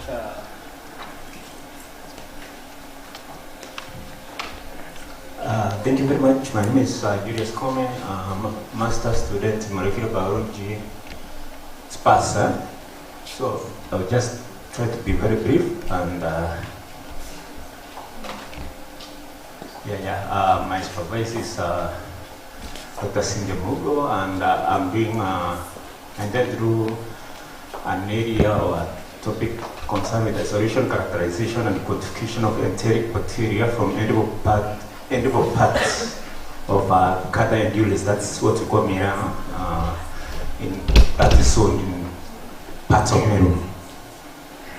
Acknowledgement, I acknowledge all those ones. I have no conflict of interest. This is the introduction. Basically, we know that microbial contamination related to eat plant foods. Meru is related to eat plant foods and other fruit, berries, tubers, stems, leads to microbial contamination and food illnesses. That's obvious, and we know that in developing nations, we face challenges due to inadequate surveillance and weak health systems, response systems, especially in the issues of contamination. We know that when it comes to Meru or Kada Dulis, which is a key economic plant in Meru, it's typically tuned low. It's not even half processed. It's even half cooked. Sometimes, most of the time, more often than not, it's even not washed. So this is the problem. What should we care? We've seen that according to many studies from individual and global reports, there is a marked global increase in consumption of ready-to-eat plants and produce. There is an increase because of issues of dietary provisions, prevention of lifestyle diseases, NCDs. There's a trend to encourage. But as that trend goes on, as we increase, there's also increase in foodborne illnesses and contamination. Okay? Outbreak of infections. Like this WHO report in 2018 reported 10% of the global illness were due to the foodborne contamination. And this was predicted, this is the alarming part, was predicted to go up by about 15% by year 2030. So you can see the kind of dilemma that we are in. And of course, even in our country, where we're in developing countries, in global south, we know we suffer from inadequate disease outbreak surveillance. When there's cholera, there's an issue. When there's tracking is a problem in our country and in our region, we know that we have our health systems are weak. And of course, we know we have data gaps and data issues. And for mineral consumption case, which is consumed raw, as I say, and often unwashed, this issue of contamination could be or is suspected to be higher. Hence, there's a critical need to investigate the microbial contamination in CAT to inform public health strategies. And this is my objective. I will isolate, characterize enteric bacteria. There's a specific part of bacteria, they are gram-negative, they have specific characteristics to improve, in CAT to improve food safety and public health in Meru County. Specific objective, I isolate and identify common enteric bacteria at different stages of CAT processing. Different stages. It's a cascade from harvesting. No, we're talking about post-harvesting. Non-wet electric post-harvesting. There's entire cascade of packing. There's other stuff of transport, selling up to the consumer level. We'll determine the prevalence and levels of microbial, the enteric bacteria, contamination. We'll assess the hygienic practices of the handlers, and I'll provide a recommendation for improving hygiene practices and mitigating microbial contamination, those risks. And these are some of the research questions. These are the research questions which enteric bacteria are common found in the during different stages. Remember, it's a cascade I talked about. It could not be contaminated when it's plucked from the tree or from a herb. But when it goes to cucumber or macandara, that cascade, those steps may lead to contamination.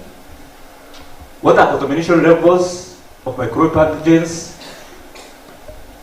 How do the current hygienic practices of individuals involved in CAT supply influence contamination levels, and what strategies can be developed to reduce such microbial contamination? Especially, we are talking about enteric bacteria, the bacteria of family of Enterobacteriaceae. That is Salmonella, that is Shigella, that is E. coli. Yeah. We have a limitation, geographic scope. We are just targeting Meru. We have not gone to Embu. We have not gone to other places. Mira is grown in so many, sometimes it grows in world. So, generalizing, that will be a limitation. The sample size and diversity, the issues of resource. Of course, this is a laboratory practical exercise. Of course, the issues of funding and the regulatory impact. We are not oblivious. I'm not oblivious of the current mineral situation in the country. I'm not oblivious of that. And we all know that, what's happening. The tussle between the counties, okay, and the agencies, Nakanda, and these other agencies. So I can't be oblivious of that when I'm being such standard to compose a limitation. That's the methodology. Our focus is Meru County. We are doing the processing chain from harvesting to selling point. We will serve as aseptically. There is a whole procedure in science, in microbiology of sampling aseptically, where you correct with the aseptic papers, clean, and analyze them within 24 hours. We go to farms, to vendors, transportation means, and the 0 points. End up in 0 points. And of course, for methodology continue, we isolate and identify what we call serial dilution. This entire process is very documented. It's a standard documented procedure. We will culture using makoki alga, that is makoki alga culture called MAC. It's also a standard procedure. It's well documented.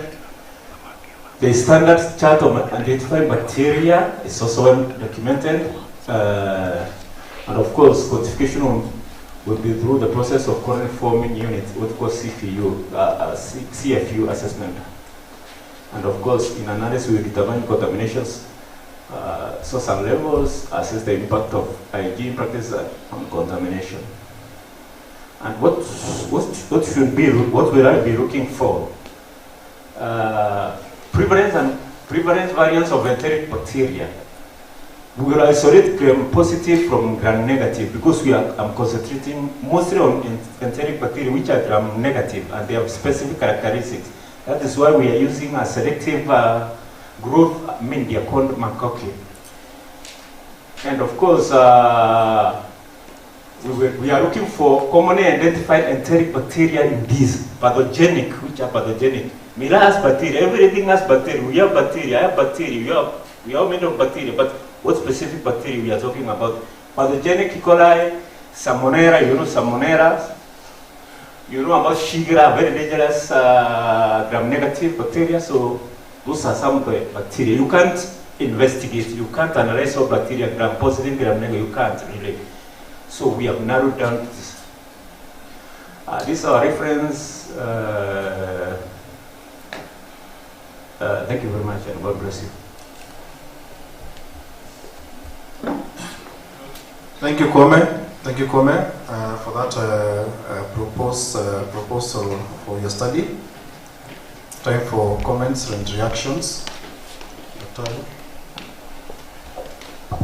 Kwame, thank you. Just go to your title.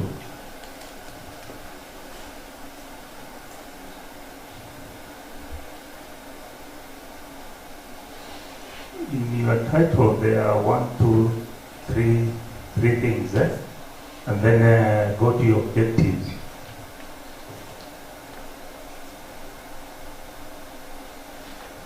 Yeah. So you see, you have one element. Then that second one, I thought it would be your second objective. You see, there is isolate, characterize. Yeah. Okay. Yeah. So number 2, I would think, is characterization, because you have those variables already in your title. In specific objective. Yes, I would think so, because characterization seems to be a very good variable for you to characterize. And then number 4, I don't think you need that, because after all, your research will have to make recommendations. So you don't need to have an objective on providing recommendation. There's no research without recommendation. It must be. It's already implied. Yeah, so you don't have to have that. But you can just have 3 that follow your 3 variables that are in your title. That's what I thought.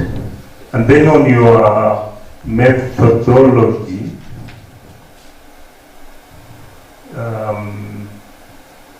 I would think the methodology, I would think your research design there is experimental.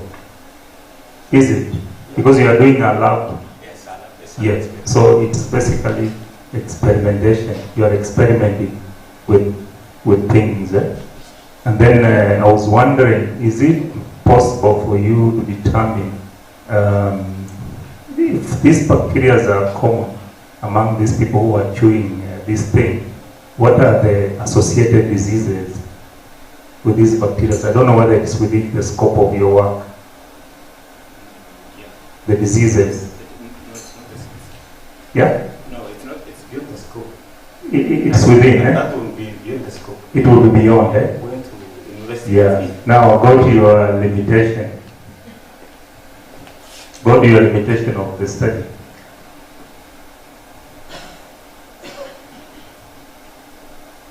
You see what you are saying in your limitation?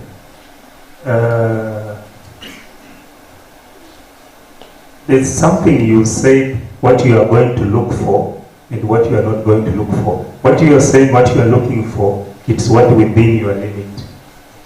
So you see the question I asked you about diseases, it is not what your study is going to look for. It's beyond. So your study is limited to those bacteria that you have suggested there. Geography is not necessary. Because do you want to test everyone in the country? No. So geography should not be. And then of course the question of resource, leave that to the undergraduate. Masters, resource is not really research. It's not. There's no one who has all resources in the world to do research. So you should never mention this seriously at a master's level. What you focus on and limitation, I know this area is always confusing to a lot of people. It looks simple, but it's very difficult. You have to sit down and do something that is called scoping.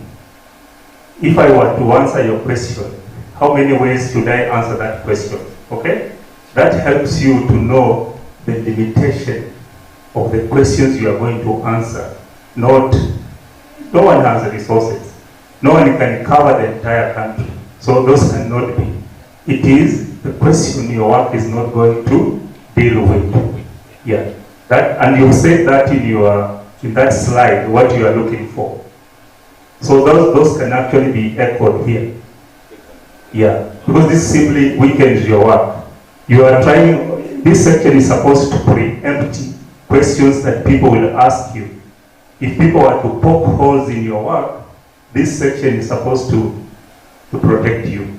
Even in terms of methods, what are the methodological limitations that your work is using? Like you are doing experimentation, someone else might choose to do something else. For instance, they might do a historical review, of the records in clinical trials that people have done. So you see that's a methodological that actually covers comprehensively a lot about things. But here you're just picking samples, go to the lab, do your test. Methodologically, it has a limitation. So you use that to explain them. And that gives your work much stronger focus than anything else. Thank you.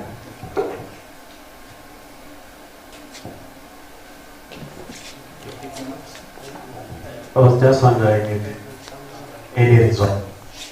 Yes, sir. Do you have any result? Proposal? Do you have any result or it's just a proposal?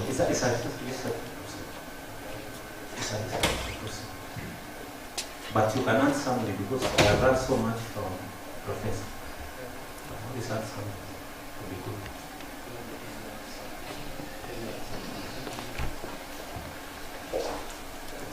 Just a follow-up from the first topic.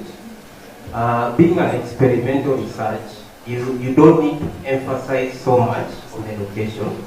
And that is why you don't need the geographical scope. And also you don't need to emphasize that it is in Meru. Because the same bacteria that is found in Meru can also be found in other towns. Therefore, in the previous presentation, where it's in social science, that is where now we have to indicate the geographical aspect. Because what happens in Narbatula is not the same as what happens in Meru. But your case is an experimental. Therefore, you should not mention every time in Meru. It's not necessary. Okay, thank you for that. I think for the other additional comments, I'll talk to you through your supervisor in the interest of time. Thank you very much. I stand by here. Thank you very much.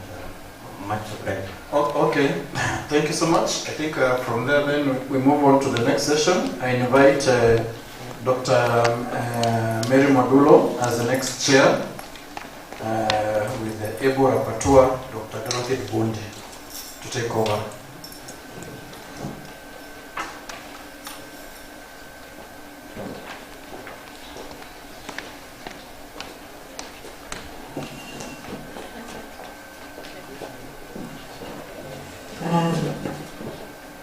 So the next, so we have Beatrice Monjori.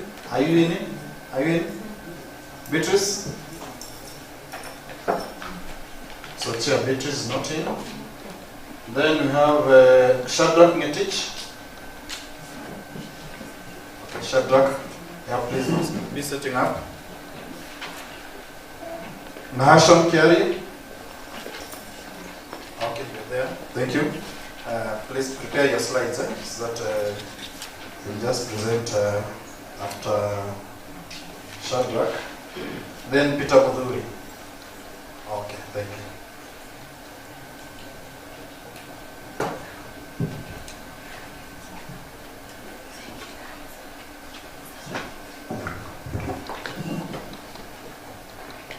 Okay, thank you, Chair. I want to welcome you to this afternoon session. We are in the School of Computing and Informatics. I'm Dr. Meru Modulo. I'll be chairing this session with my colleague here, Dr. Dorothy Bunde. So we have Ngetich. Ngetich, you are ready? Are you ready? So we're going to give you 10 minutes to do your presentation, and then 5 minutes for question and answers. Good afternoon. Okay, I'm Ngetich Shadrach, in the School of Computing and Informatics. I'll be presenting a topic on application, the planning depression prediction model from social media text posts. So these are result finding, and my supervisors are Dr. Samson Unialo and Dr. Amos Yek. So what you are expecting in my presentation is just an overview of this result and binding. So the first thing is the introduction of this, then the research methodology, and then the evaluation metric, and results overview. So straight away, I begin by the introduction of this thing. So the goal of this research was to come up with a model that can predict depression, or that can predict depression from any post that a user posts or posted in the social media platform. So for this case, the platform we were used was the X, which was formerly the Twitter platform. So here, we were interested in the text. We were interested in the symptom, depression symptom that include the energy loss, the darkness, the moods, and the illusion. So for this one, the machine learning, which is a computer algorithm that can make or predict event like a human being. So we use that to predict this symptom from the post in the social media text. So the methodology we used was the data set. We obtained the data set from the X platform, and then the data collection, we use the available API from the X platform to collect the data. So the keyword we used to collect the data was all the text, all related text that words that are related with the depression. And the time frame for this collection was last year from May to December. And we did the pre-processing of this text because we find this text the users just post the text, so you need to clean the text, you need to tokenize, you need to label the text. Then after pre-processing now, we come to the architecture of the model, whereby we have choose the model from the available AI models or machine learning model. So we pick the RNN, which is the current neural network with the long short-term memory, LSTM says. So for this choice, we chose the RNN because of the sequential data. We wanted to collect the post over time. So the preferred, the suitable model there was the RNN. And because when we collect this sequential data, we need to store them. And the best option was the LSTM. So the continuation of this one, in this model, they are like layers.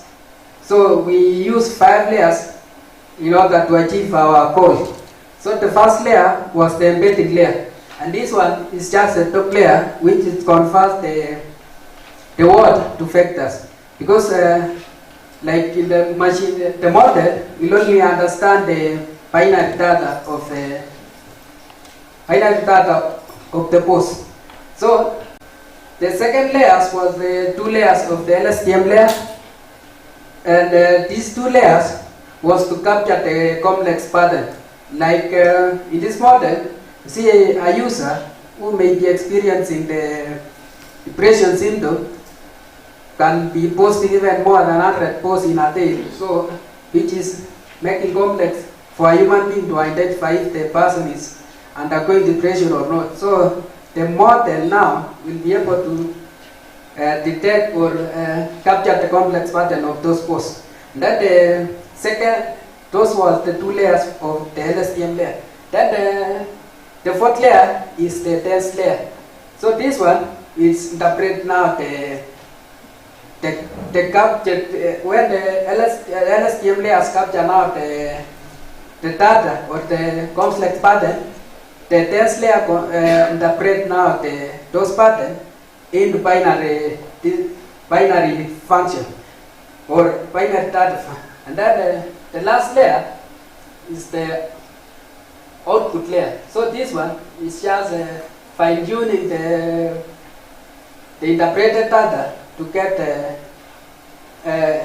efficient result, accurate result. So now after coming up with the model, the next step was to train the model. So in this one, you train the model and you validate now the model. So after obtaining the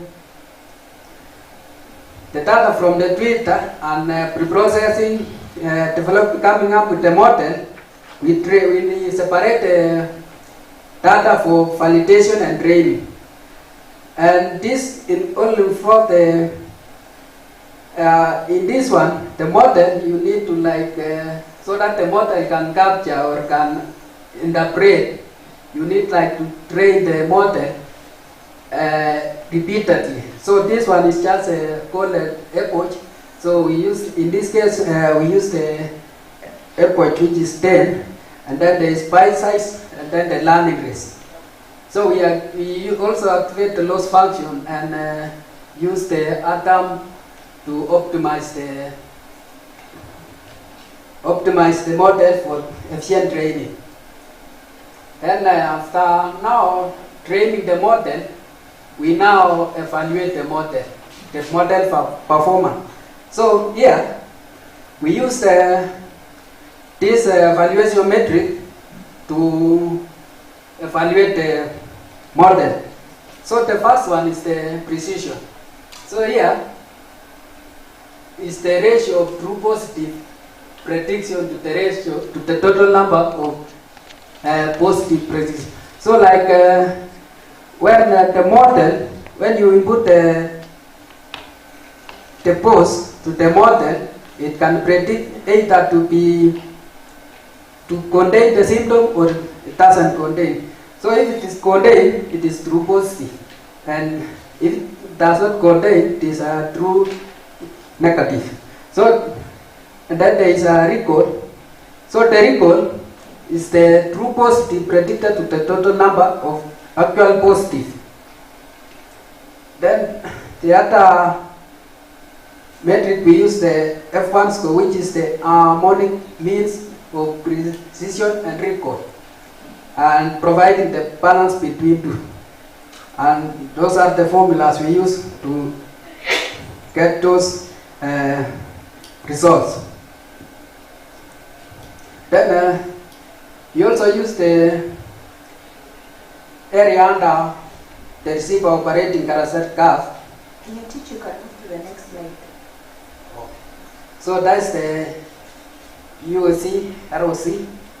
Then the result overview is just the result of the model performance, which from the result we achieve the high accuracy because of the precision of 0.85. We receive the recall of 0.80, and the area under curve is 0.3. So the finding of this one is the feature importance. And then because here, from the social media, we found out that this model can be able to predict accurately the post that contain the depression symptom. Then it's just a result overview, continuation of the result overview. So this one, the model can be able to detect early the symptom of depression. So any concerned parties or institution can use this one to support or can do outreach, can do scalability of this one. And then the limitation of this one was the data privacy. When you obtain the data from the Twitter, the data are encrypted. So at least there, the privacy was gathered for. So these are all performance metrics of confusion matrix. So this one we had a sample size of I think 1000, and this the result of that model.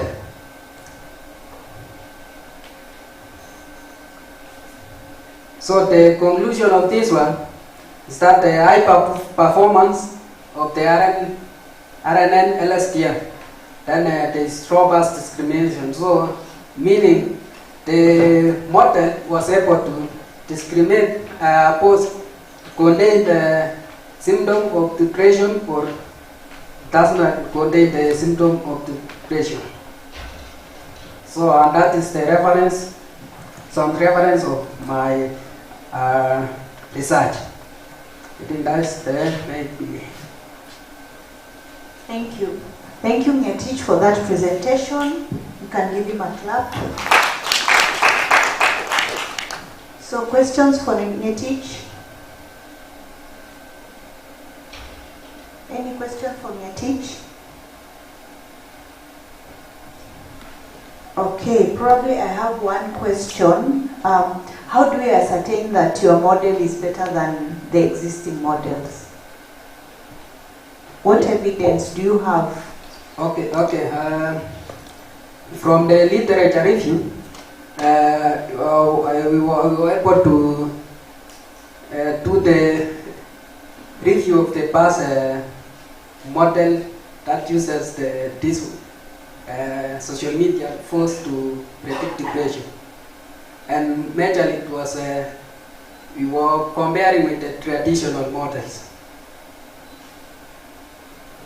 Okay, you shouldn't compare with the traditional one because you know there are more machine learning kind of models to have. I'm asking that because we did not have a comparison table. You're telling us yours achieved an accuracy of 85%, right? So we would have wanted to see what contribution you've made based on what others have done. Would have wished to see the accuracy level of other authors so that now we can be able to compare. Okay. Probably you can consider that for your next. So thank you so much, Ngetich. Oh, there's a question, sorry. Thank you for your presentation. Just wanted to make a comment, especially, when you are doing studies that are in the display, sometimes they can be very dangerous because you see, you are not a psychiatrist, I don't know. Are you? You are not. So talking about issues of mental health can be a bit of a challenge. There are just people who like to post stuff, not that they are mentally ill.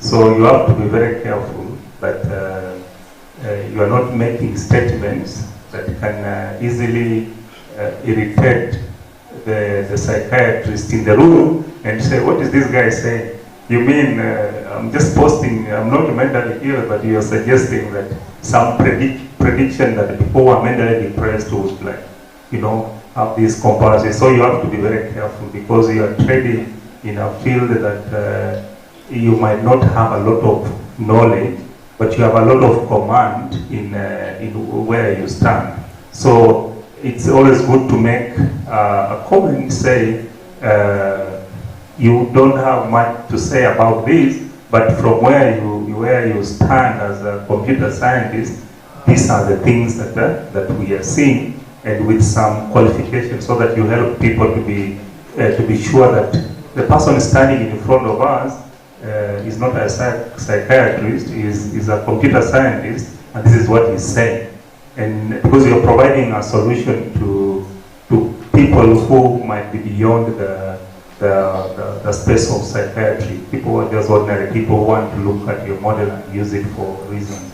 So sometimes you have to be. That's why interdisciplinary studies can be very dangerous for a researcher to work in.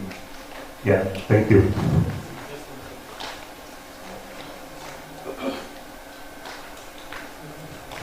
So, thank you. I'm not a computer IT expert. I did not understand so much actually the truth. That's the truth. Really, I just wanted to get two clarification. Yeah. You're basically saying that you can get the tweets that I post and judge if I'm depressed or not. Predict if I'm depressed or not. Okay. The direction maybe is to that direction, but actually this is just a model. Yeah. I do not. Yeah. So it's just this one is just a model that can predict. So meaning it can if it's approved, it can undergo now the legalities pertaining the tweets. Yeah.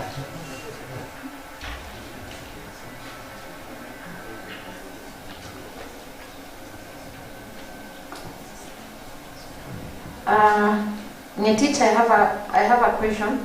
There's something that you mentioned in your limitations of data privacy. How did you overcome that? Okay. So as I was saying, the data you get from the Twitter or the X platform is already encrypted. So when you put a query or a query search with the keyword, you only get the text, only the text and the ID. But that is only for the Twitter, as you said. Yeah. What about for the other social media platforms? Okay, I think that's the standard of all the social media platform. Maybe you should think about it before your defense, so that you justify what you do with the other social media platforms. Because when I look at your study, you did not specifically say you're only using Twitter, but you're also using other platforms. So for your scope, be careful. And then there's something you mentioned on your sample size, and you said about 1,000. Yeah. So was it about or was it 1,000? No. The sample size was 10,000. 10,000? Yeah. So is this the actual sample or the target sample? Actually, target sample. Kindly go and check that. Yeah. Okay, thank you. Thank you, Ngetich, for that presentation. Yes, excuse me, please. Well, it's good work, but probably should look at, I don't know whether you have the time, is much more enhanced LSTM model, the other African come up. You need to look at that. Secondly, it's always very good, it's always important to compare, like you said, you use only Adams optimizer. There are many other optimizers.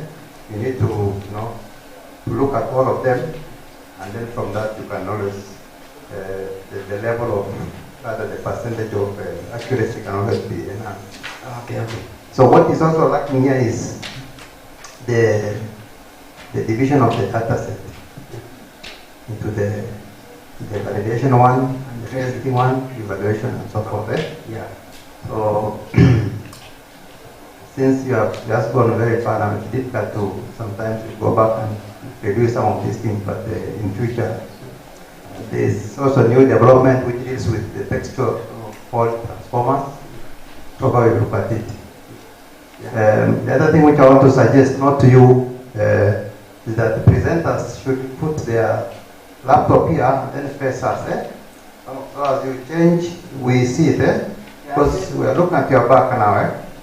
So the table here is short, so yeah, but still the table can be pushed forward so that you face the audience. Thank you. Okay, thank you. I hope, Ngetich, you've taken note of the comments. Yeah. Yeah, okay, thank you. Okay, let's give him a clap. I'm going to invite our next presenter, Nashon. Nashon, set up.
Good afternoon. God is good, and all the time. My name is Kiari Nahashan, and my supervisors are Dr. Amos Chege and Dr. Meru Mwadulo, and I'm presenting on a hybrid ensemble boosting model for enhanced blood donor retention.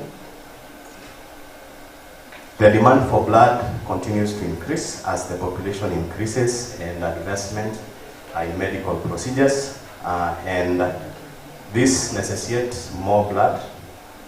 World Health Organization recommends that every time a country should have 1% of its of blood of its population at every time, but most countries in Africa are not able to achieve this. Kenya also suffers from acute shortage of blood, with only less than 16% donated. This is from the World Bank. One of the primary causes of this blood shortage is insufficient donor retention strategies, and blood banks are not able to maintain a stable and consistent supply of blood due to high turnover of blood donors. Recruiting new blood donors is often quite expensive because they have to go out, hold blood donation camps so as to recruit new ones. And therefore, the existing methods that exist for blood donor retentions significantly rely on subjective judgments, and they don't give accurate and timely insight. So most of the models that exist for blood donor retention have achieved quite a low accuracy for those who have tried to create the models, and some of those others suffer from inherent data imbalances and challenges, such as the random forest, which has been used by one of the researchers, and this makes it not much applicable to our problem for predicting blood donation. One of the gradient boosting algorithms we have is light gradient boosting algorithm called light GBM, which is a very strong algorithm, excels in loss reduction and improves accuracy, but then sometimes this may lead to overfitting. We also have another gradient boosting algorithm called XGBoost, which is very robust, has level-wise growth strategy, and it's computationally intensive, but also incorporates other robust mechanisms such as combating overfitting, internal mechanisms for handling imbalanced datasets, and regulation parameters and weight reduction on new trees, which helps it to be able to give a balanced prediction. So this study aims to develop a hybrid ensemble model that is based on extreme gradient boosting and light gradient boosting. Further, to improve the performance of the model, Bayesian hyperparameter optimization technique is implemented to find the best set of the combination of the hyperparameters. So we therefore seek to leverage on the strengths of these two algorithms to be able to bring in robustness, stability, and increase the accuracy, and therefore give more consistent predictions for blood donor retention. The primary objective is to develop a hybrid ensemble model for enhanced blood donor retention, guided by the specific objectives to analyze the existing blood retention strategies. We develop an ensemble model, then we enhance the predictive accuracy, and then validate the performance of the model. This is the literature that we reviewed, but from the literature, what came out is that most of the existing models rely on single models, and they are not able to capture the full complexity of the blood donation problem. The accuracy achieved is also quite low, and therefore there is need to develop models that have better prediction accuracy for this blood donation problem. The methodology, we adopt the cross-industry standard process for determining where data is obtained, data is processed, then the model is built, and then the model performance is evaluated through this process. So the method used, Python, was used to develop the model with various Python libraries. The data set was obtained from Kenya Blood Bank Management System, which contains blood donor information for blood donors in Kenya. And this is the first 5 rows of the data, and also an analysis, basic analysis of the numerical variables. The pre-processing was done where missing values were identified, categorical variables were encoded using various encoding methods such as binary encoding, ordinal encoding, and one-hot encoding. Outliers were detected, and the features were standardized. We did feature selection where we used the two algorithms have their own inbuilt mechanism for determining the features, the importance of the features for the predictions that they give. So the extreme gradient boosting ranked previous donations, months since first donation and months since last donation, and age as the most important features, The same happened with the light gradient boosting. We also used an independent method which was correlation based to find the future importance, and is also ranked age, month since last donation, previous donation, total volume donated as the most important futures.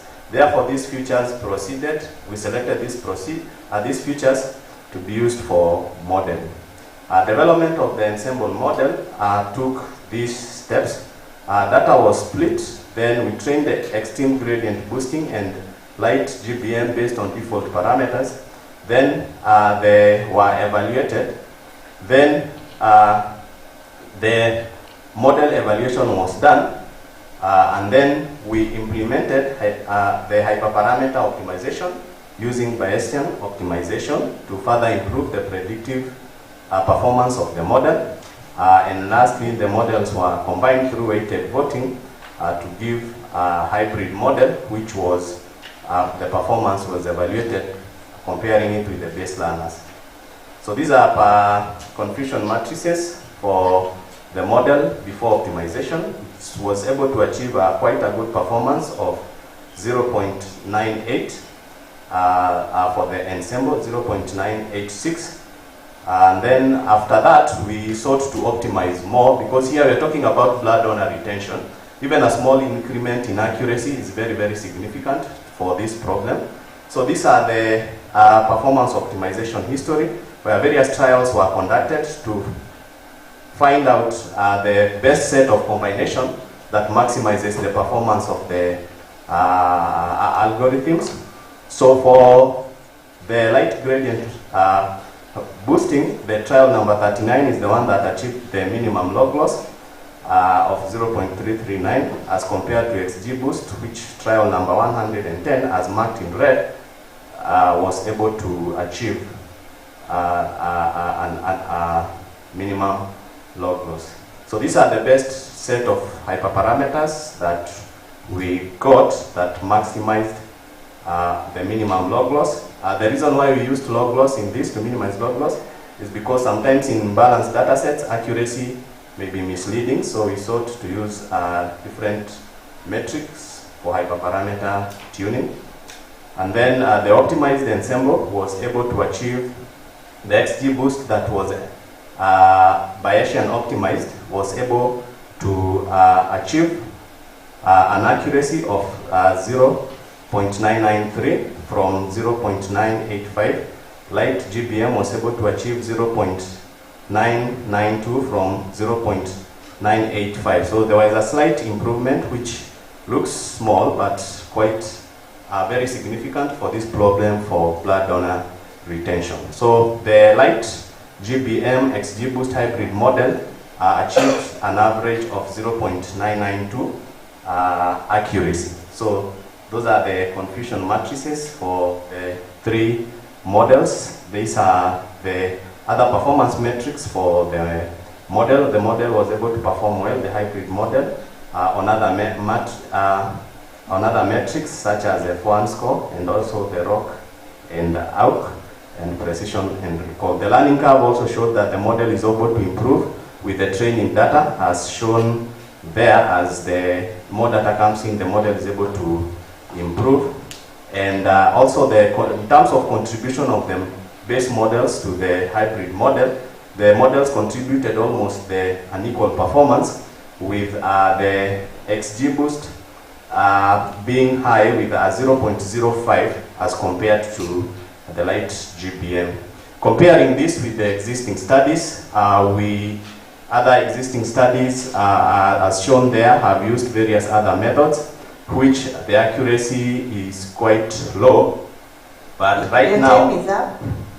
Yes, just our model was able to achieve 0.992, and by use of cross-validation, by use of the super gradient boosting algorithm, XGBoost and light GBM. So in conclusion, we were able to develop and train and evaluate the ensemble gradient boosting for blood donor intention, utilizing two strong gradient boosting algorithms, and was able to achieve a good performance of 99.2.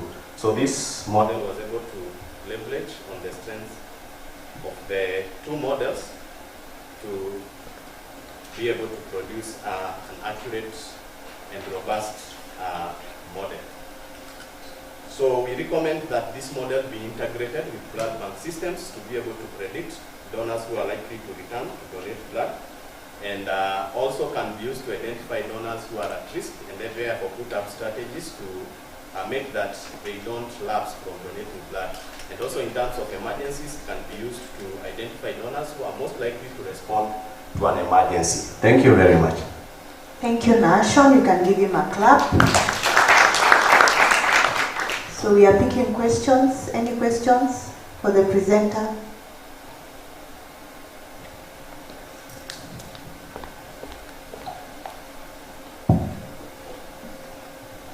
Thank you, Nashon, for that presentation.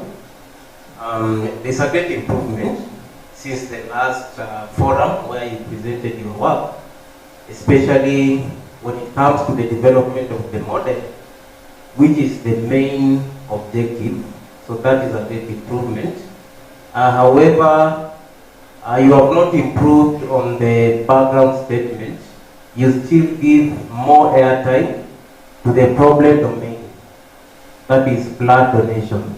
You need to also have maybe half of your background statement also to talk about the solution domain. And secondly, your problem statement, you have not indicated the existing solutions, which you have done very well towards the end of your presentation when showing the analysis. You also need to show that in your problem statement. Thank you, Doctor. Thank you. I hope, Nashon, you take note. There's one more question at the back.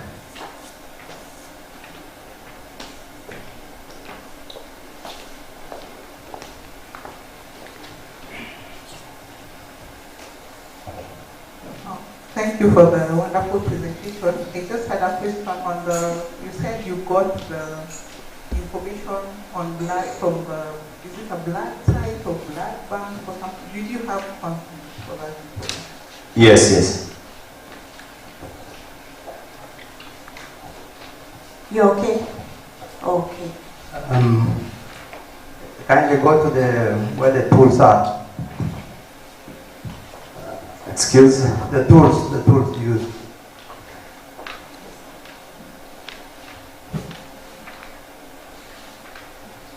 Yeah. Well, it's late now, but there are more other tools you could use. Yeah, and then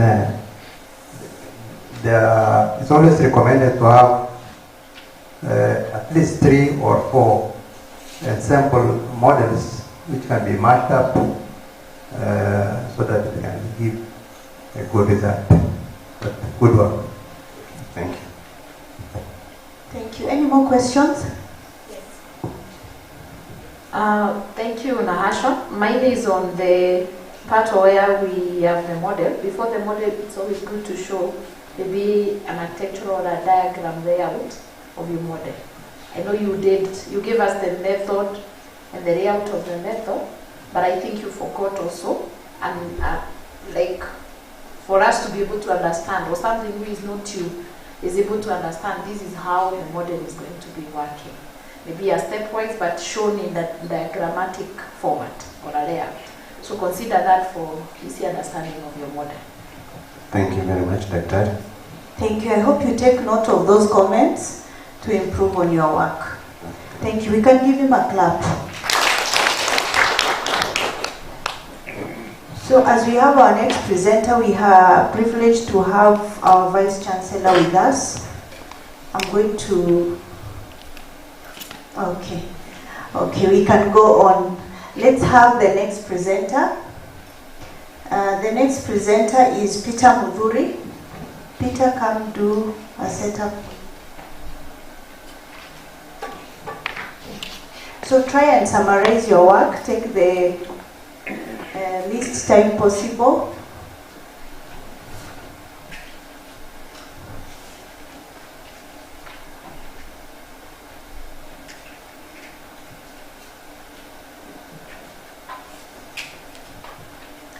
As Peter sets up, is Catherine here? Catherine?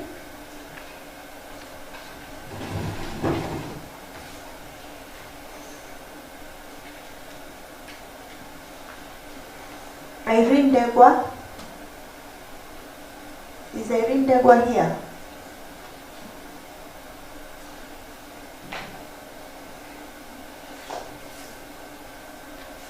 So after Peter, Frida, get ready, you'll be the next presenter.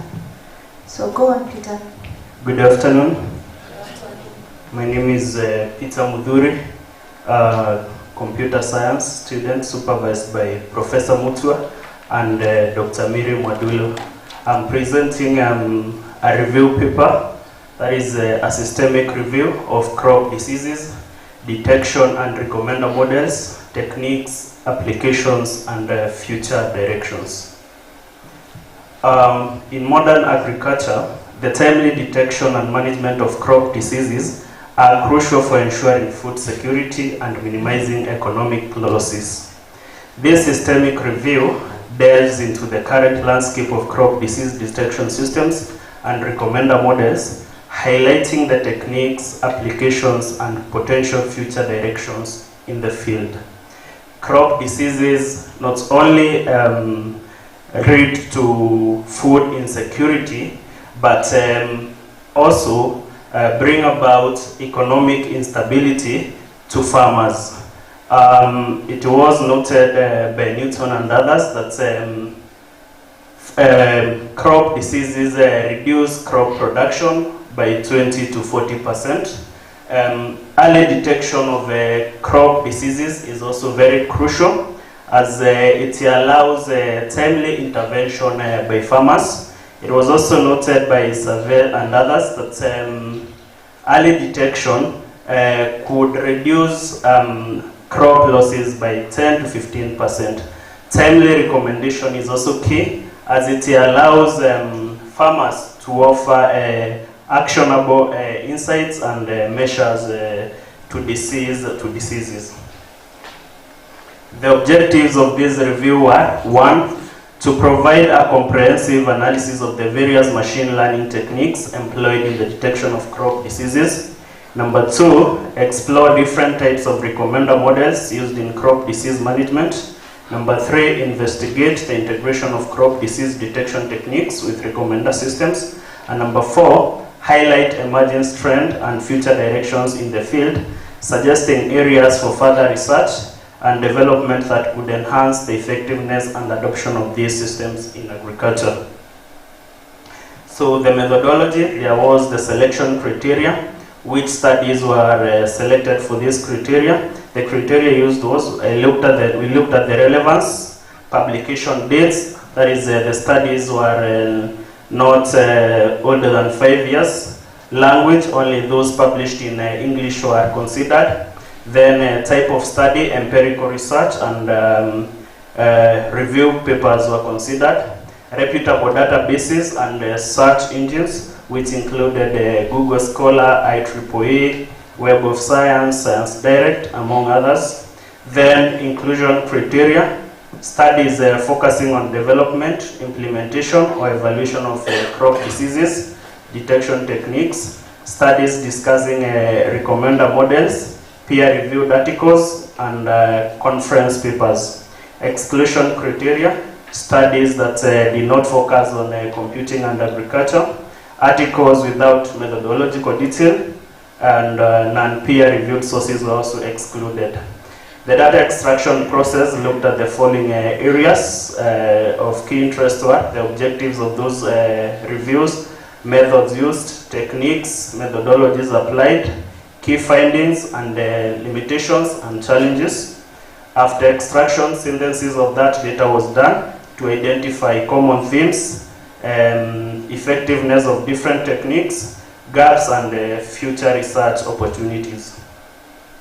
So, crop disease detection techniques, but before I discuss the crop disease detection technique, it's important to mention the crop disease detection process. It has 4 steps. We have image acquisition, whereby the image is captured, that is of the affected part of the crop. We have segmentation, where we get the areas of importance, then those that are affected by the disease. Then we have feature extraction, These are features that will be used to identify the disease. Then we have lastly classification. So these clock detection techniques are divided into three. We have traditional machine learning approaches, then we have deep learning approaches, and we have hybrid and ensemble methods. So these traditional machine learning approaches, we have support vector machines, random forest, we have k-nearest neighbor, artificial neural networks, and naive bias. So there's a table here analyzing the traditional machine learning approaches. That is, the table has the name of the algorithm, the accuracy, the strengths, limitations, and applications. If you look at that accuracy column, I think the highest accuracy from those traditional machine learning approaches was 92%, others showing accuracy, that is for k-nearest neighbor, as low as 70%, which is not good enough. Of course, putting into the context, we're looking at food security and the economic implications it has. We have applications and limitations. These traditional machine learning approaches have quite a number of limitations. One, they are computationally expensive. Of course, there is the issue of feature engineering, whereby it's hand engineered, and then the issue of scalability also arises. Then we have deep learning techniques. Mostly the focus has been on CNN, which has proven to be a very good candidate for feature extraction and classification. So all, I analyzed 41, but I've sampled five of those articles reviewed, and from the 5, CNN demonstrated a very high accuracy. In one of the reviews, it shown an accuracy of 98.3%. The methodology for these was all of them used the experimental methodology.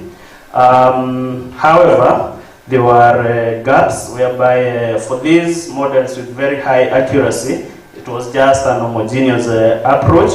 Then, of course, they lacked actionable insights and recommendation. Then there was the problem of overfitting. And also CNN is also faces a challenge of computational complexity. Then we have hybrid and ensemble methods in crop disease detection, whereby you combine two models to leverage on their strengths. We have the combination of CNN and SVM. That is, you take advantage of the high accuracy of SVM and the feature extraction ability of CNN. Deep ensemble methods, taking advantage of two deep learning models. Then we have multimodal fusion, that is to improve on accuracy and robustness.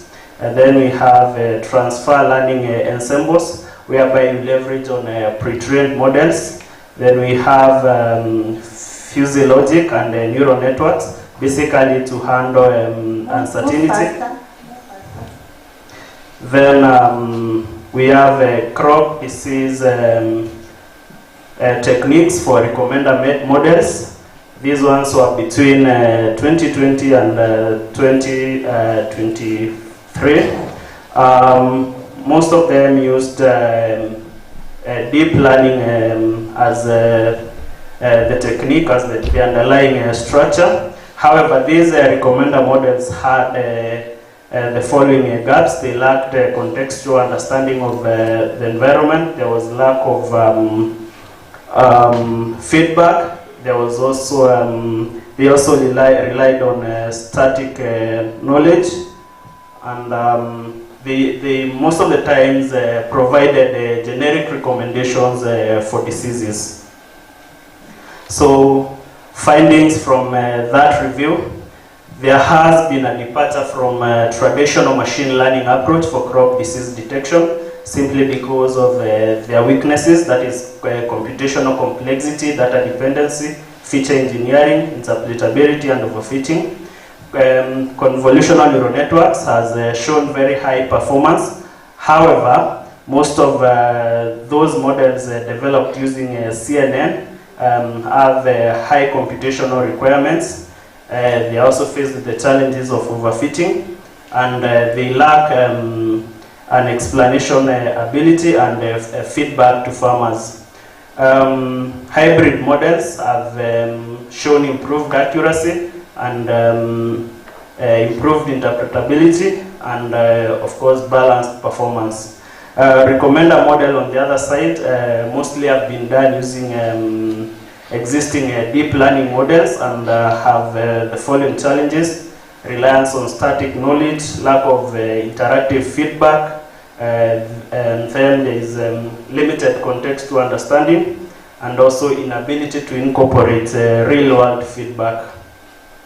So recommendations and future direction: there is a fusion of spatial transformer networks for enhancing efficiency. That one, these ones will lower the computational requirements of CNN and other deep learning models that may be used. Then we have incorporation of large language models or LLM in crop disease recommender models. These ones will provide contextual understanding and personalization. Then we have integration of explanation mechanisms and user-friendly explanation interface. Then provision of feedback mechanisms, that is through implementation of continuous learning systems by creating feedback loops. So relevance to the theme. The review aligns closely with the theme of leveraging computing and informatic technologies for climatic adaptation and resilience. By enhancing disease detection, providing tailored recommendation, and incorporating advanced technologies, these models play a vital role in building a resilient agriculture sector capable of adapting to the challenges posed by climate change. Thank you. Thank you, Peter. We can give him a clap. Questions for Peter? Thank you, Peter. When you started, I thought you were doing some systemic review. Then all of a sudden things changed. So can you clarify whether you're doing systemic review or scoping review? Because these days you can just go to the literature, get data, and then you can go. So I would want to get that clarification because it will help us also, as researchers, not to think that you must always go to the field to collect data, but go to the secondary data. Because you mentioned PubMed, all those databases. So I expected much from that. Thank you.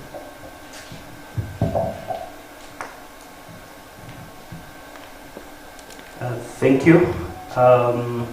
It is a systemic review. Of course, I will incorporate more resources. And thank you, Dr. Peter, same question, but mine is to clarify. Systemic and systematic, they don't mean the same thing. You are doing a systematic review, not a systemic. I don't know whether I'm wrong. When I look at your what you have suggested in your methodology, it sounds like a systematic review. Yeah? Or is it a, I don't know. It's just what I was thinking, because if you look at the meaning of those two words, they're not the same. So it's a systematic review of, yeah? Yeah, please check on that, because if it remains this way, then it might mean you're looking at those systems of this detection. So you have to kind of think about it. And then the second one, if you go to the page you have on findings,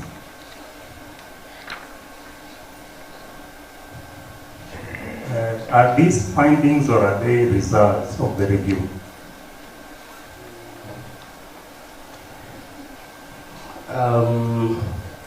Results. The results. I thought so. Now, findings is a meaning you make of the results you have. So you need to tell us when you say traditional machine approaches, computational complexities of data, what does it mean moving forward? Because you're talking about the future. So for each of these results, you need to interpret and discuss and put into context what it means for the practitioners or whoever is the audience of your work. Thank you.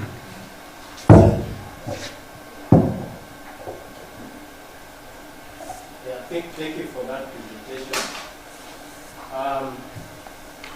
One would wonder, why do you have a wider scope? Because you are detective and we are also recommending. What are you recommending? Actionable insights to farmers after you detect a disease, then is it beneficial to the farmer? Of course, recommendations then determines the next step of action, which of course is preventive or curative at that point. So in this case, you have two models, one for detection and the other one for recommendation. Yes. Okay. Now.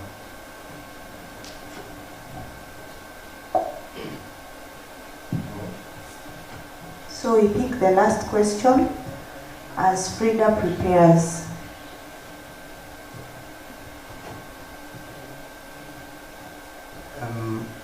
There's need to do more reviews on that recommender model you are talking about.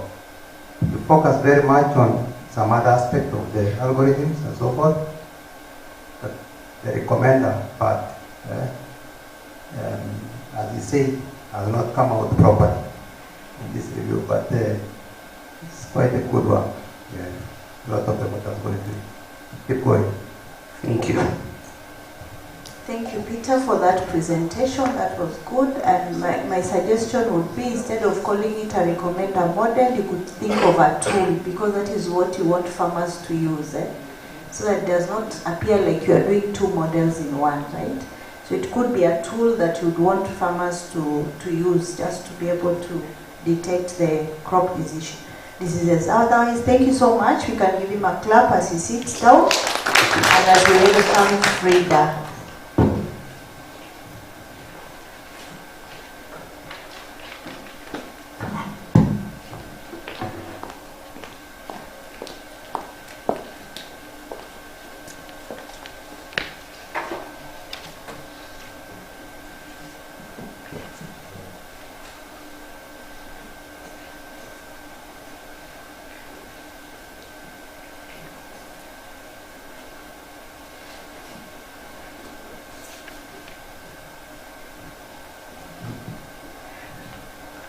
Good afternoon. Good afternoon. My name is Frida Kainu. My supervisors are Dr. Meru Mwadulo and Dr. Samson Munialu. I'm presenting results findings of one of the objectives within the research that I am doing. That is determinants of career pathway selection in competency-based education. Now, background. I'll just present findings from one of the objectives. The main objective was to develop a recommender model for career pathway selection in competency-based education. So there comes a times when one gets suggestions from people who are experienced in a certain area, or when two or more people suggest the same, then an individual is most likely to be able to accept that particular suggestion. So recommender models filter information and offer personalized term recommendations to users in a specific service setting or in a specific domain. The users are able to interact with the recommenders on a daily basis. Basically, sometimes as you traverse through the internet searching for information, there are sometimes you are recommended for some of the information that you may want or that you're interested in. In education, recommenders basically assist students to be able to to do research or search for courses to do, and also help literals to be able to find information quickly, like learning materials, among others. In education, that is now on the area of competency-based education, there are multiple learning pathways which may allow students to be able to pick one or choose the competencies that are most useful or that are of interest to them, so that they can be able to achieve their desired professional goals. And also, this competency-based education enables the learners to be able to acquire the skills, to be able to also to get the knowledge through the personalized and flexible learning paths that are there, based on either prior knowledge or based on the skills that are there. So in selecting a right career for a learner may be sometimes difficult due to various influential factors that there may be, and which may enable them, or maybe they may affect the decisions that they make. So one way of having to address the issues that are there in terms of using the recommender models is to be able to suggest an appropriate career pathway based on either interest or goals or extracurricular activities that may be there. So in literature, there have been models that have been developed which have used various factors, but all the factors have not been able to be incorporated. So for the problem statement, the recommender models that are there, which have used competency-based education, they rely on a narrow set of determinants such as the performance, the demographics, the socio-economic status, the job market, so that they can be able to make or suggest career pathways. However, they normally neglect the broader spectrum that is there for the critical factors that may influence the career pathway selection. So there are key determinants such as interest, career goals, and extracurricular activities, which have been either underrepresented or they are entirely omitted from those recommender models. So these limited scope restrict the ability for the recommender models to be able to provide an holistic and also contextually relevant guidance, thereby compromising the alignment of the career selection pathways that are there with diverse needs and also the potential of the learners. So the research objective and question, the main objective was to develop a recommender model to enable learners select career pathways so that we can be able to improve the recommendation performance. Specific objective to determine factors that influence career pathway selection in competency-based education. Then the research question is, what are the significant factors determining career pathway selection in competency-based education? So from the literature, others that have done research on recommenders having to incorporate some of the factors like academic performance, the cultural influences, and also the learning styles. But in all these, the interests sometimes are omitted, and also the career goals and the job market. So that's necessitated the need to be able to do or collect data so that you can be able to have more factors or find out which other factors that can be able to be used to influence career pathway selection. So for the methodology, the design mixed research design, of course having qualitative and quantitative data. The location of the study was in Meru County.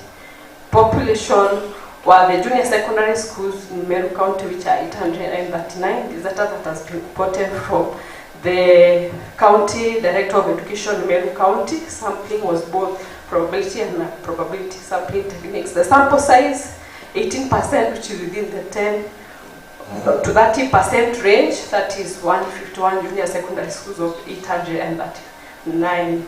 The data collection instrument was a survey questionnaire, and the instrument was validated by 2 domain experts for the content validity and also for the phase validity, which are the ratings of 75 for phase validity and also 70% for the content validity.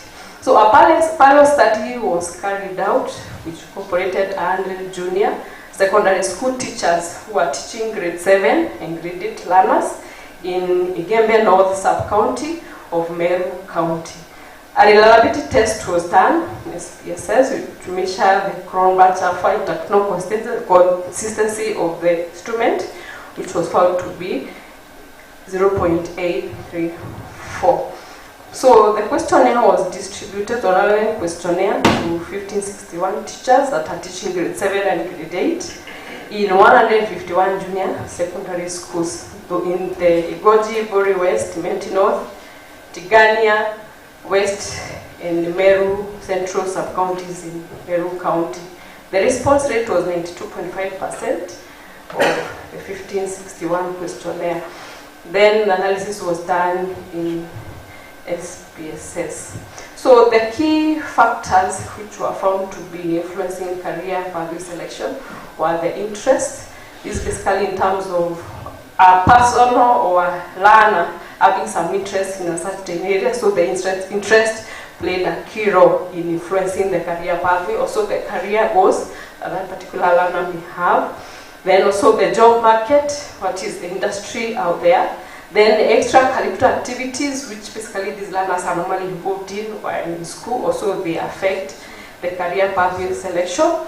The performance, that is in terms now of the academic in the school, then the teachers, and also media and social media. So for these factors, since data was collected, these factors were to help in developing a data set which would be used for the development of the recommender model. So from all these, the key insights were in terms of the training and also familiarity for the teachers on the competency-based education, then the readiness for the teachers so that they can be able to guide the students in the guidance of the careers, plus the diverse career pathways that are there. So you notice for, right now, currently we have grade 8 and the pioneers for the CBC or the competency-based curriculum, and at grade 9 they are supposed to choose a career that they want to pursue at grade 10. So in doing this, then there are factors that they could consider, and through the data collection, those factors have been identified, and they are ones that will be used in the development of a data set that will be used to develop the recommender model to be able to enable learners so that they can be able to choose the career paths that they want. That's the end of my presentation. Thank you. Thank you, Frida. Give her a clap. So questions for Frida? Any question? Yeah, there's a question up there.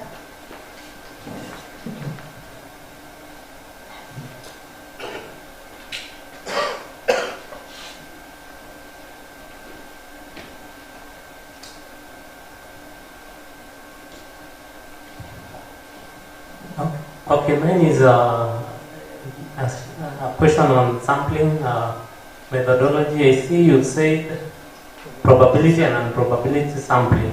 Yes. So for us to, let's say another researcher comes and follow your research to try and see and your findings. So which specific non-probability method that you use or probability method that you employ for your study?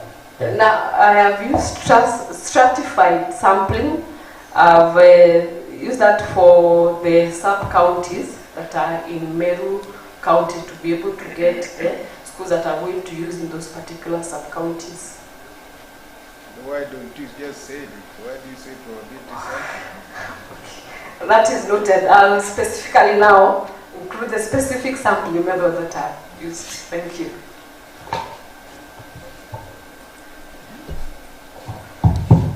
Thank you. Very good one. You did PCA. You understand PCA? Yes, principal component analysis. Thank you. Did I also see fact analysis? Yes. So why were you doing all this? And then from the PCA, what did you find out as a principal factor that really will determine the critical pathway when I clear standard 9 or grade 9 that you are? The PCI found interest as the main factor that But for these LP, because there are, apart from these factors, there are other factors which basically determine career pathway. But in all those, these are the ones that are the key determinants. Thank you very much. As you think to add more. Now, this is a very stimulating research in terms of the consumers of the research. Like me, it's like I've realized I have no role to play in shaping the destiny of my learners from as low level. So, because if you look at your findings, there are more other influences.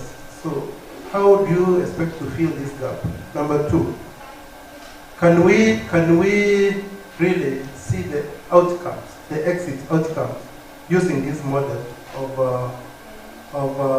the translation of knowledge from as low as grade 1? Because I know with CBC we are starting as low as grade 1. By grade 3 we are doing assessment of the skills and the competencies where we say build expectations and all that. Have you captured those nitty-gritty at that level so that at least this study can help us to come up with better conclusions now that we have implemented CBC for the last few years? Thank you. Thank you for that. Now, I've only factored in from grade 7 and grade 8 learners. I've not factored in the lower grade from grade 3. Just the 7, because they are the ones who are currently are going to choose the career pathways. And then, when it comes now, the implementation of this, yes, a model has been developed based on this, whereby you can be able to key in your interest, your performance, and then it gives you a recommendation on which career pathway you can be able to select. The graduates you are dealing with, no, the grade 7 and grade 7 and grade 8 learners. They are not CBC students. They are. That is what I'm asking. Oh, now. yeah. I want to see this ecosystem or the pipeline. Because we started CBC for some few years ago. Now, are those skills determining what is happening at the trace of the career? That's what I'm asking. Yes, they are. Because currently now, grade 8, when they transition to grade 9, before they go to grade 10, they are required to choose a career path. There are 3 within the competency-based curriculum. There is the STEM, there is the art and sport, and the social sciences, is that they are supposed to choose. So mine, I based it only on the STEM. So the model is only dealing with the STEM career pathways. Well done. I really like this. So this STEM, if you ever want to go and be an engineer, maybe a civil engineer, after grade 9, that means I'm going to do the STEM programs. Yes. Sasa hiyo STEM ulikuwa unamesa namna gani? Now that you have known my PCA variables are this one. That's number 1. Number 2, you know Ringera? Yes. Higher Education Loan Board. Yes. And it's been giving us, as students in universities, giving us scholarships, giving us, what else? Loans, and then giving us boom. Sindio, kuna hiyo boom 40 to 60. Yes. I'm really interested in this. How do you think you can apply this to help Ringera to really identify that? What is your name? Frida Kainyo. Yeah, that Frida is a poor girl. She needs scholarship. And she also needs a bit of funding. I mean, the what do you call it? E-boom year 40, 60. I don't know whether you understand. You seem to be a DUC student. And then Frida need a bit of loan. How do you get this? Yes. It's very interesting. So really identifying the factors, because Ringera, sometimes when you fill the forms, you want to know which primary school did you go. Was it boarding? Was it? And was it private? And which secondary school did you go? And then what grade did you get? And then are you orphaned, semi-orphaned? You know, I don't know whether you may not have to answer, but see how you can actually help Ringera. Those are issues that we are dealing with. Thank you. I think that I'll do more research in that area now.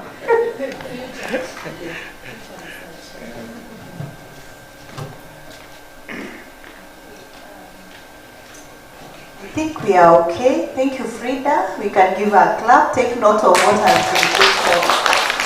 So we have our next presenter, David Washira. Well done.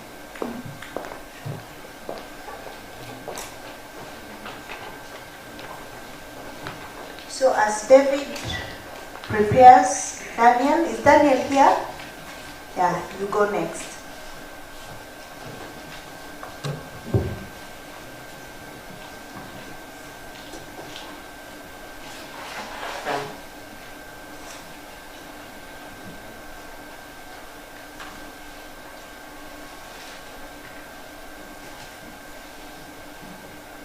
Mildred, are you here?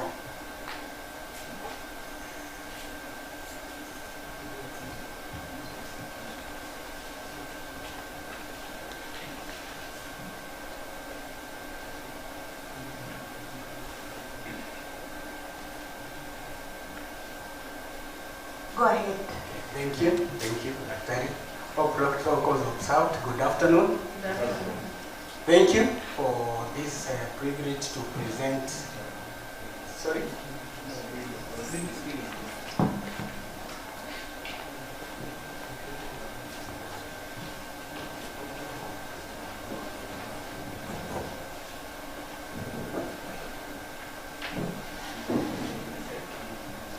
So my topic is the role of IoT solutions in transforming mobility in transport sector. My supervisors are Dr. Mostegi and Dr. Manduro. As you know, IoT, it is transforming so many things in the world, globally. But when you talk about transforming mobility, it has improved traffic management.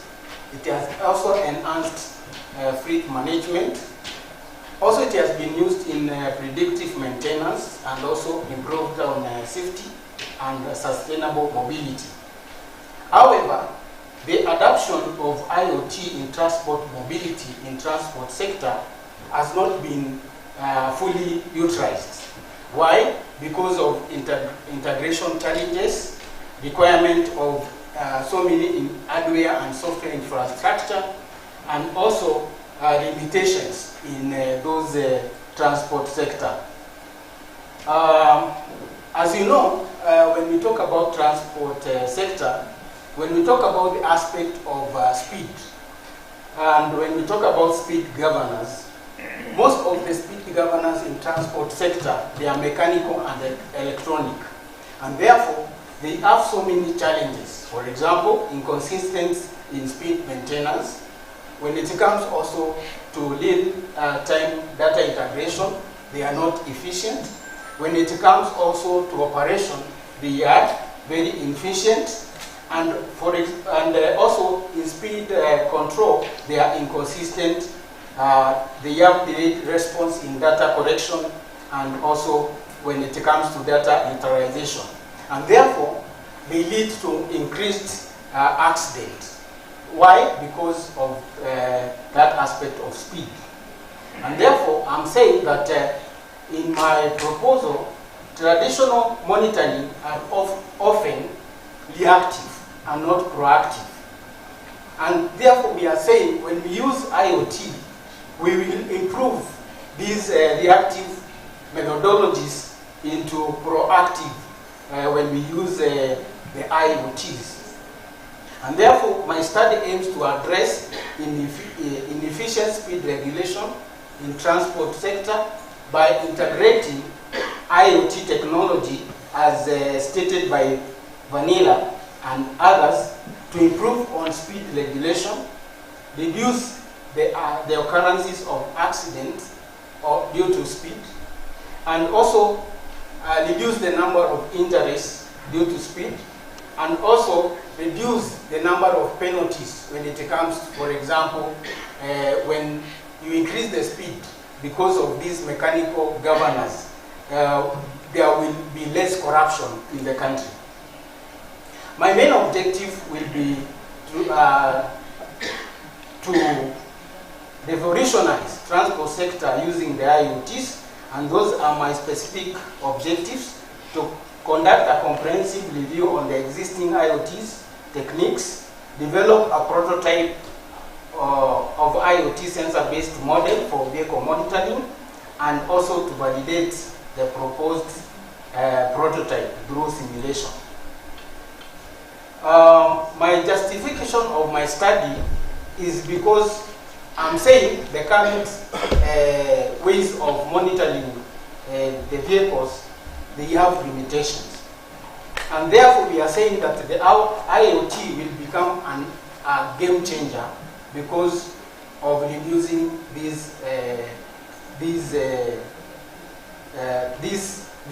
injuries when it comes to monitoring.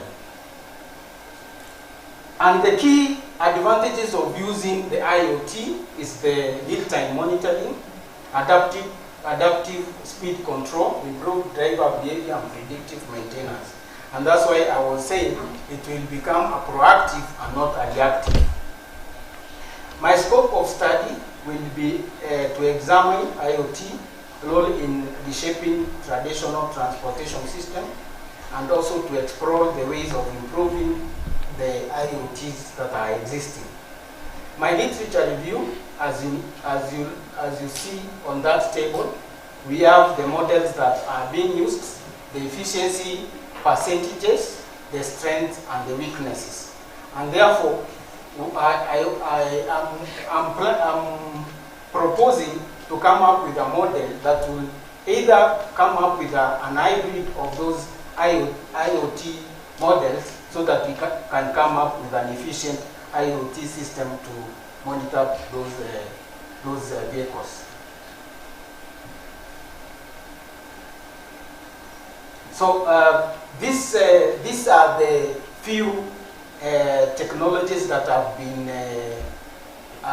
combined, and some of them have the demerits or disadvantages, and therefore I want to take the advantages or the efficiencies of these models, so that I can come up with a more efficient model for monitoring the vehicles. So the first one is the GPS plus Roller 1. We have the RFID and NB-IoT. We have the other one, and FG. And therefore, I'm saying that leveraging on these strengths of those models, we can come up with an hybrid system that will achieve greater efficiency when it comes to data transmission, processing, and the overall IoT system operation. And this, I'm saying that it will unlock the functionalities not available in the other models that we have discussed in that table, and also will adopt a different efficient model for communication that will be used by the stakeholders that I will mention later. So we have the conceptual framework, and my research methodology, the location will be the transport sectors in Meru County. I will use qualitative data to collect for collecting data through the sensors in the vehicles. Thank you, Doctor. So then we have purposeful sampling, and I will use interviews, and also when it comes to document analysis, I will use those documentation. Data collection procedure, I will go to visit the transport companies in Meru County, representing the whole country, online survey, and also take interviews from the drivers. My ethical consideration will be to have consent from all the stakeholders and also from seek approval from MILE in the university so that I can come with a higher standard, efficient IoT model. Thank you. Thank you, David. We can give him a clap. So questions for David?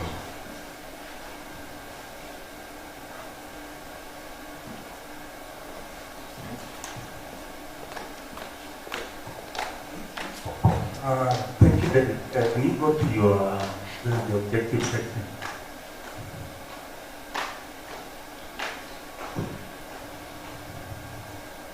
Your objective almost seems something different from your methodology. Just go to what you're saying in your methodology.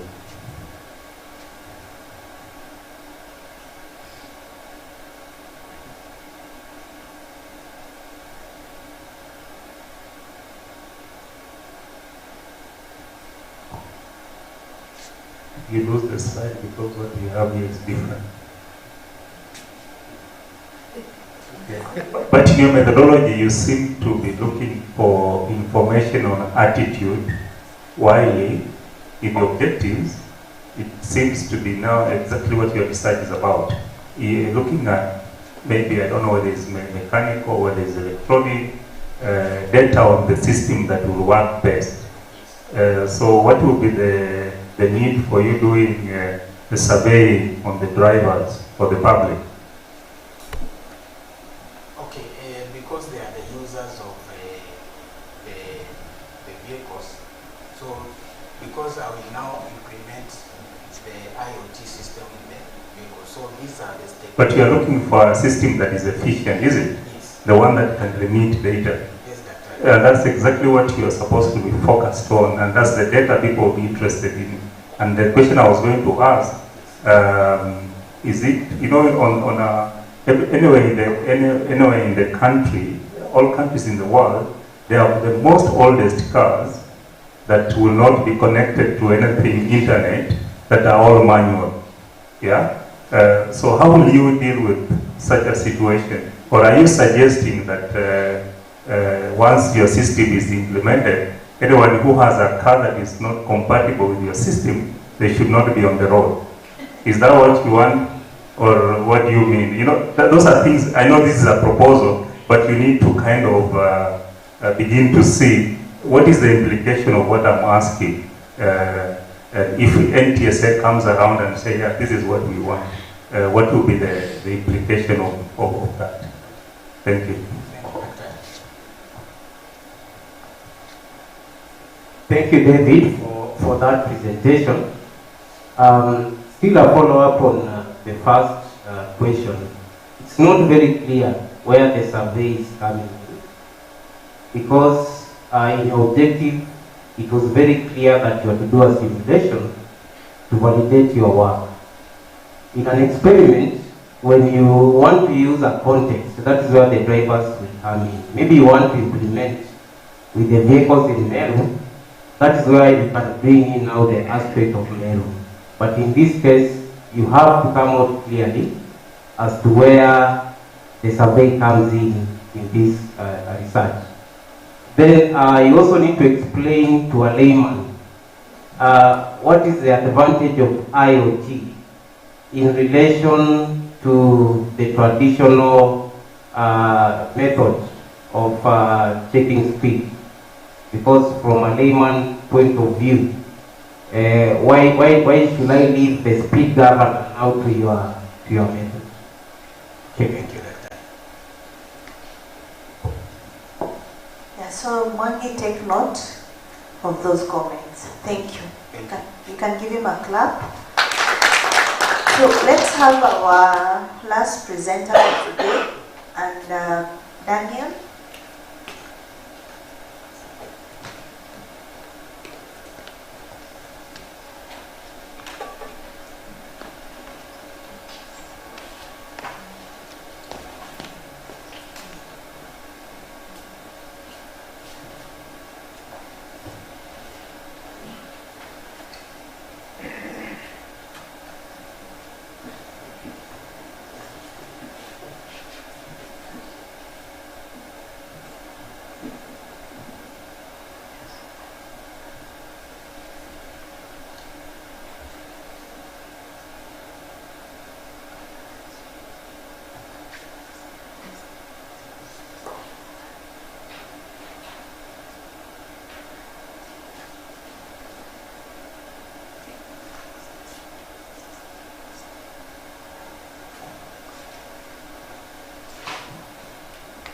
Good evening.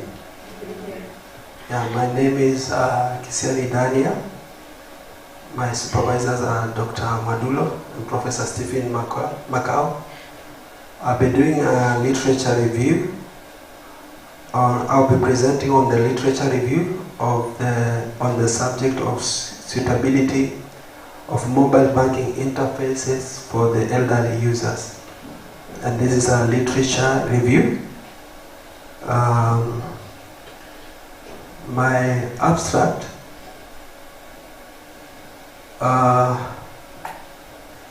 we'll talk about the elderly. These are the people whose age is above 60 and above. We consider them as the elderly. They have a challenge with the technology and how they use. And I'll be particularly looking at how the interface design impact them in terms of their usage. There are challenges that the elderly will face in the use of mobile banking, and some of the support features that the elderly would need would be like adjustable text sizes, voice command, and touch sensitivities and adjustment. My review, the design, was a systematic review of articles that have been published between the year 2019 and 2024. My sampling technique will include keywords, keyword searches for the review. When we look at mobile banking, is as a result of the technology advancements that we have experienced. A research that was done by Ellis estimates that digital banking will account for over 90% of banking services by the year 2025. Is already happening. And in the US, in the year 2021, US digital banking market was estimated to be at 4.3 billion. In Kenya here, according to the central bank report, mobile banking usage increased to 34.4% from 25.3% during the year 2019 to 2021, during the time of COVID. Now, the world population is aging rapidly. It's estimated that by the year 2050, nearly a quarter of the world will be people that are aged 60 years and above. So it's important for us to consider the needs of people so that they can enjoy financial inclusion. World Bank estimates that digital banking will lower the cost of transaction, and as I said earlier, it's already happening. Banks are pushing to digital platforms that makes them incur less cost in terms of printing and in terms of paperwork. So the challenges that are faced by the elderly were examined, and this will help the policy makers and designers to do better in terms of coming up with the interfaces that are suitable for the elderly. It will also help in the best practice in the design. On the discussion, there is what we call the cognitive challenges. These are challenges that are a result of impairments that affects attention, perception. It also affects reasoning. Then we also have the physical challenges such as blurred vision, tremor in hands and arms. Then we also have technology literacy as a challenge that the elderly face. So we understand that technology requires a high level of understanding for you to be able to use the available resources that are there for financial technology. The existing mobile interface designs, they are complex, they are difficult for the elderly to use, and also importantly is that there's a perception that the elderly are technophobic. They are afraid of using the technology. They are not sure what would happen next if they use the technology. My recommendations are that we have simplified design interface. We also would consider enhanced readability by coming up with a font size that is larger so that they can be able to read and understand. Then we also provide clear feedback mechanism that is not complex. And then also we incorporate accessibility features and also to offer comprehensive support. I have my reference there. That's all. Thank you, Daniel. Give him a clap. So we can take questions for Daniel. I'm very excited because the School of Computing and Informatics, you have embraced the way to go. We don't just publish, we are doing a lot of reviews, but we need to be guided, especially because initially we had what we call meta analysis, now we have gone the systematic reviews and the scoping reviews. So for authenticity of our research, it's good we adopt scoping reviews. That is the way the world has gone. Scoping reviews have methodologies which are approved, the systems which are approved on how you mine data, how you get references for the journals you have reviewed, and that is going to inform our work better. Matamabe, at least we have started doing it. So it's good we collaborate with all other stakeholders so that we can bring something new. So for you, you said systematic review, but you can see some aspect of scoping review. So please let's try to dissect and separate the two.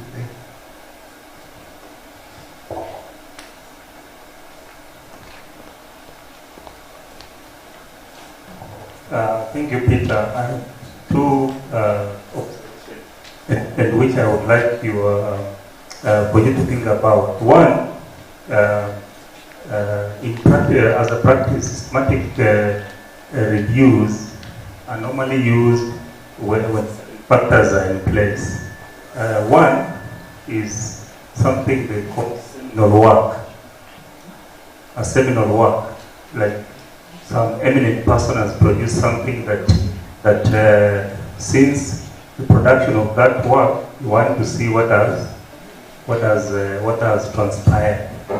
Then second, and in relation to your work, it will be like a product or a service has been launched. How do you justify the period that you are picking? Is there something particular in that period? Yeah, it's something that you really need to say. Methodologically, when you pick something, you need to justify why am I in this direction, so that you're not just arbitrary. You don't say the last 5 years. What is special about last 5 years? Yeah, in the banking sector, when you are talking about the elderly, again you have to be careful because there are people above 60 who are so tech savvy.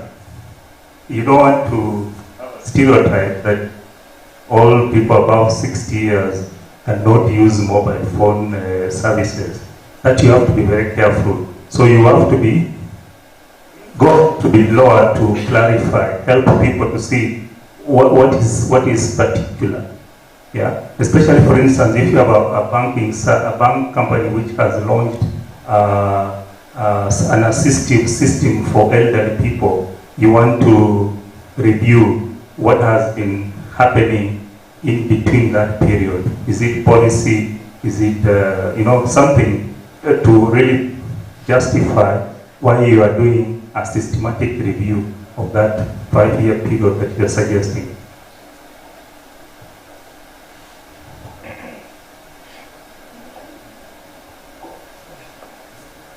Thank you, Dr. So I hope, Daniel, you take note, right? I also noted that you did not give us the comparison to see what other researchers have done, but it would be good for us to see that. Otherwise, thank you so much for the presentation. We can give him a clap. So this brings us to the end of this session.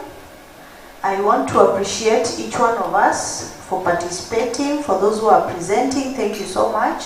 Take note of the inputs that you've gathered from the various speakers so that you are able to improve your work. And you have time to at least look at it and improve it for publication. Otherwise, thank you so much. We appreciate. This time I'm going to hand over the mic to Dr. Chege to take us through the next session. Thank you. Thank you, Dr. Please let's give a clap to the session chair and the rapporteur for guiding us very well. And we really appreciate our students who taken the bold step to come and share with us the kind of research they're working on. We've come to the end of the session in this forum today. Dr. Mugo, do you have any comments? Oh. All right.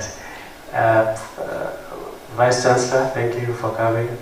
I know you're tired. We really appreciate the energy you show and the support you're really giving us. We really appreciate the sacrifice you make for us. I wanted to take this opportunity to really thank all of you. We really appreciate, and we want to welcome you tomorrow for the opening of the conference officially. We have guests that are joining us, so please be here in time. And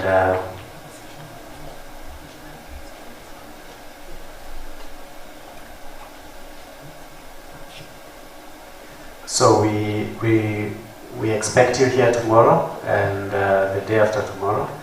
So please plan to be here. Let's listen to other papers and presentations and see what other people are doing. And let's ask questions and get some insights from the presenters. Dr. Munialo and Dr. Zach, thank you also for being around and giving direction to the students. We also appreciate you. I want to take this moment to welcome the coordinator research, Dr. Kubai, to bring this to a close, and then we disperse and gather again tomorrow. Kubai, karibu. Clap for him. Hello. I'm surprised guys left when we were seated. I thought we were full house. Well, I'm here to deliver a short message from my bosses, and the message is very short. On behalf of our Deputy Vice Chancellor, Professor Simon Duranera, my Director, Professor Omamo, who are away on preparing for tomorrow, and on my own behalf, all protocols observed, our Vice Chancellor, Professor Romanas Odhiambo.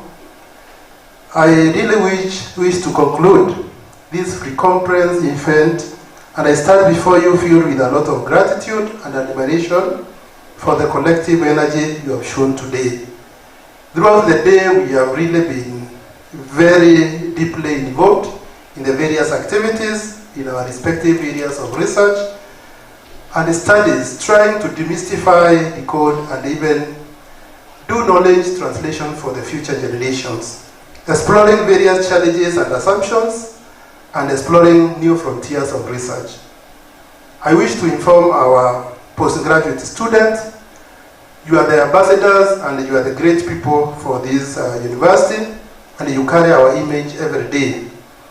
I wish to confirm that the faculty, the university is going to support you as you dedicate your time and resources to showcase what you have been doing in the last 3 years of study, either as a student, as candidates, or as graduates in our forthcoming graduation. Each presenter really did a great job to showcase what they have been doing. I would like to also pass my heartfelt thanks to our distinguished speakers and even mentors who are around by trying to guide you throughout your research in understanding and even shaping your future presentations and even publications. So don't take it for granted. We really look forward to seeing you tomorrow as you network with international speakers, international presenters, academia, and other mentors who will be doing the big work tomorrow. As we prepare for transition to the main conference tomorrow, I really wish to acknowledge the enthusiasm and knowledge which has been gained today, and let us continue to address the challenges which have been presented. In closing, I wish to wish everyone safe travel to your destinations and the residents, and let's meet tomorrow and ensure that we make this conference a success. Thank you very much. On my head, and as a research coordinator, I'm very happy, I'm very excited that we have been able to see this day to a close end. To our committee members who have also seen this event be successful, for the share of sessions, thank you very much. In absentia, those who are not here, Prof, we were full in the morning and every share of the committee has attended. For the team which is supporting our systems, thank you very much. We had issues in the morning, but we are doing well.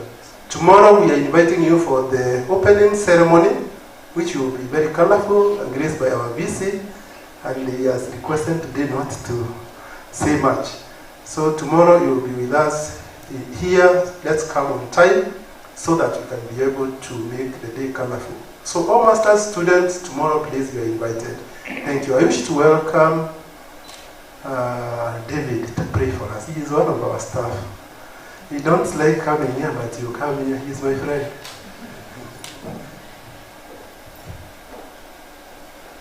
You are the last presenter, so I want you to pray for us. Thank you. Thank you once again. Thank you, VC. Let us pray. Let us stand and pray. Father, we come before your presence this evening. We thank you, Jehovah God, because of giving us another day, giving us life. Oh God, it is a privilege, oh God, to have life today. And Lord, we come, oh God, not take it, oh God, for granted, but God, we come before your presence with thanksgiving. Lord, we thank you, Jehovah God, for those who have presented. We thank you, Jehovah God, because, oh God, of those who are coming. We pray for journey mercies, that Lord God, as we see them tomorrow, oh God, we shall glorify your name. Father, my God, as we depart from this place, we pray that, Lord, you shall guide us. And Lord God, we pray for more wisdom, more knowledge, more understanding, and Jehovah God, for also journey mercies as we go back home. My Father, we thank you and we give you praise.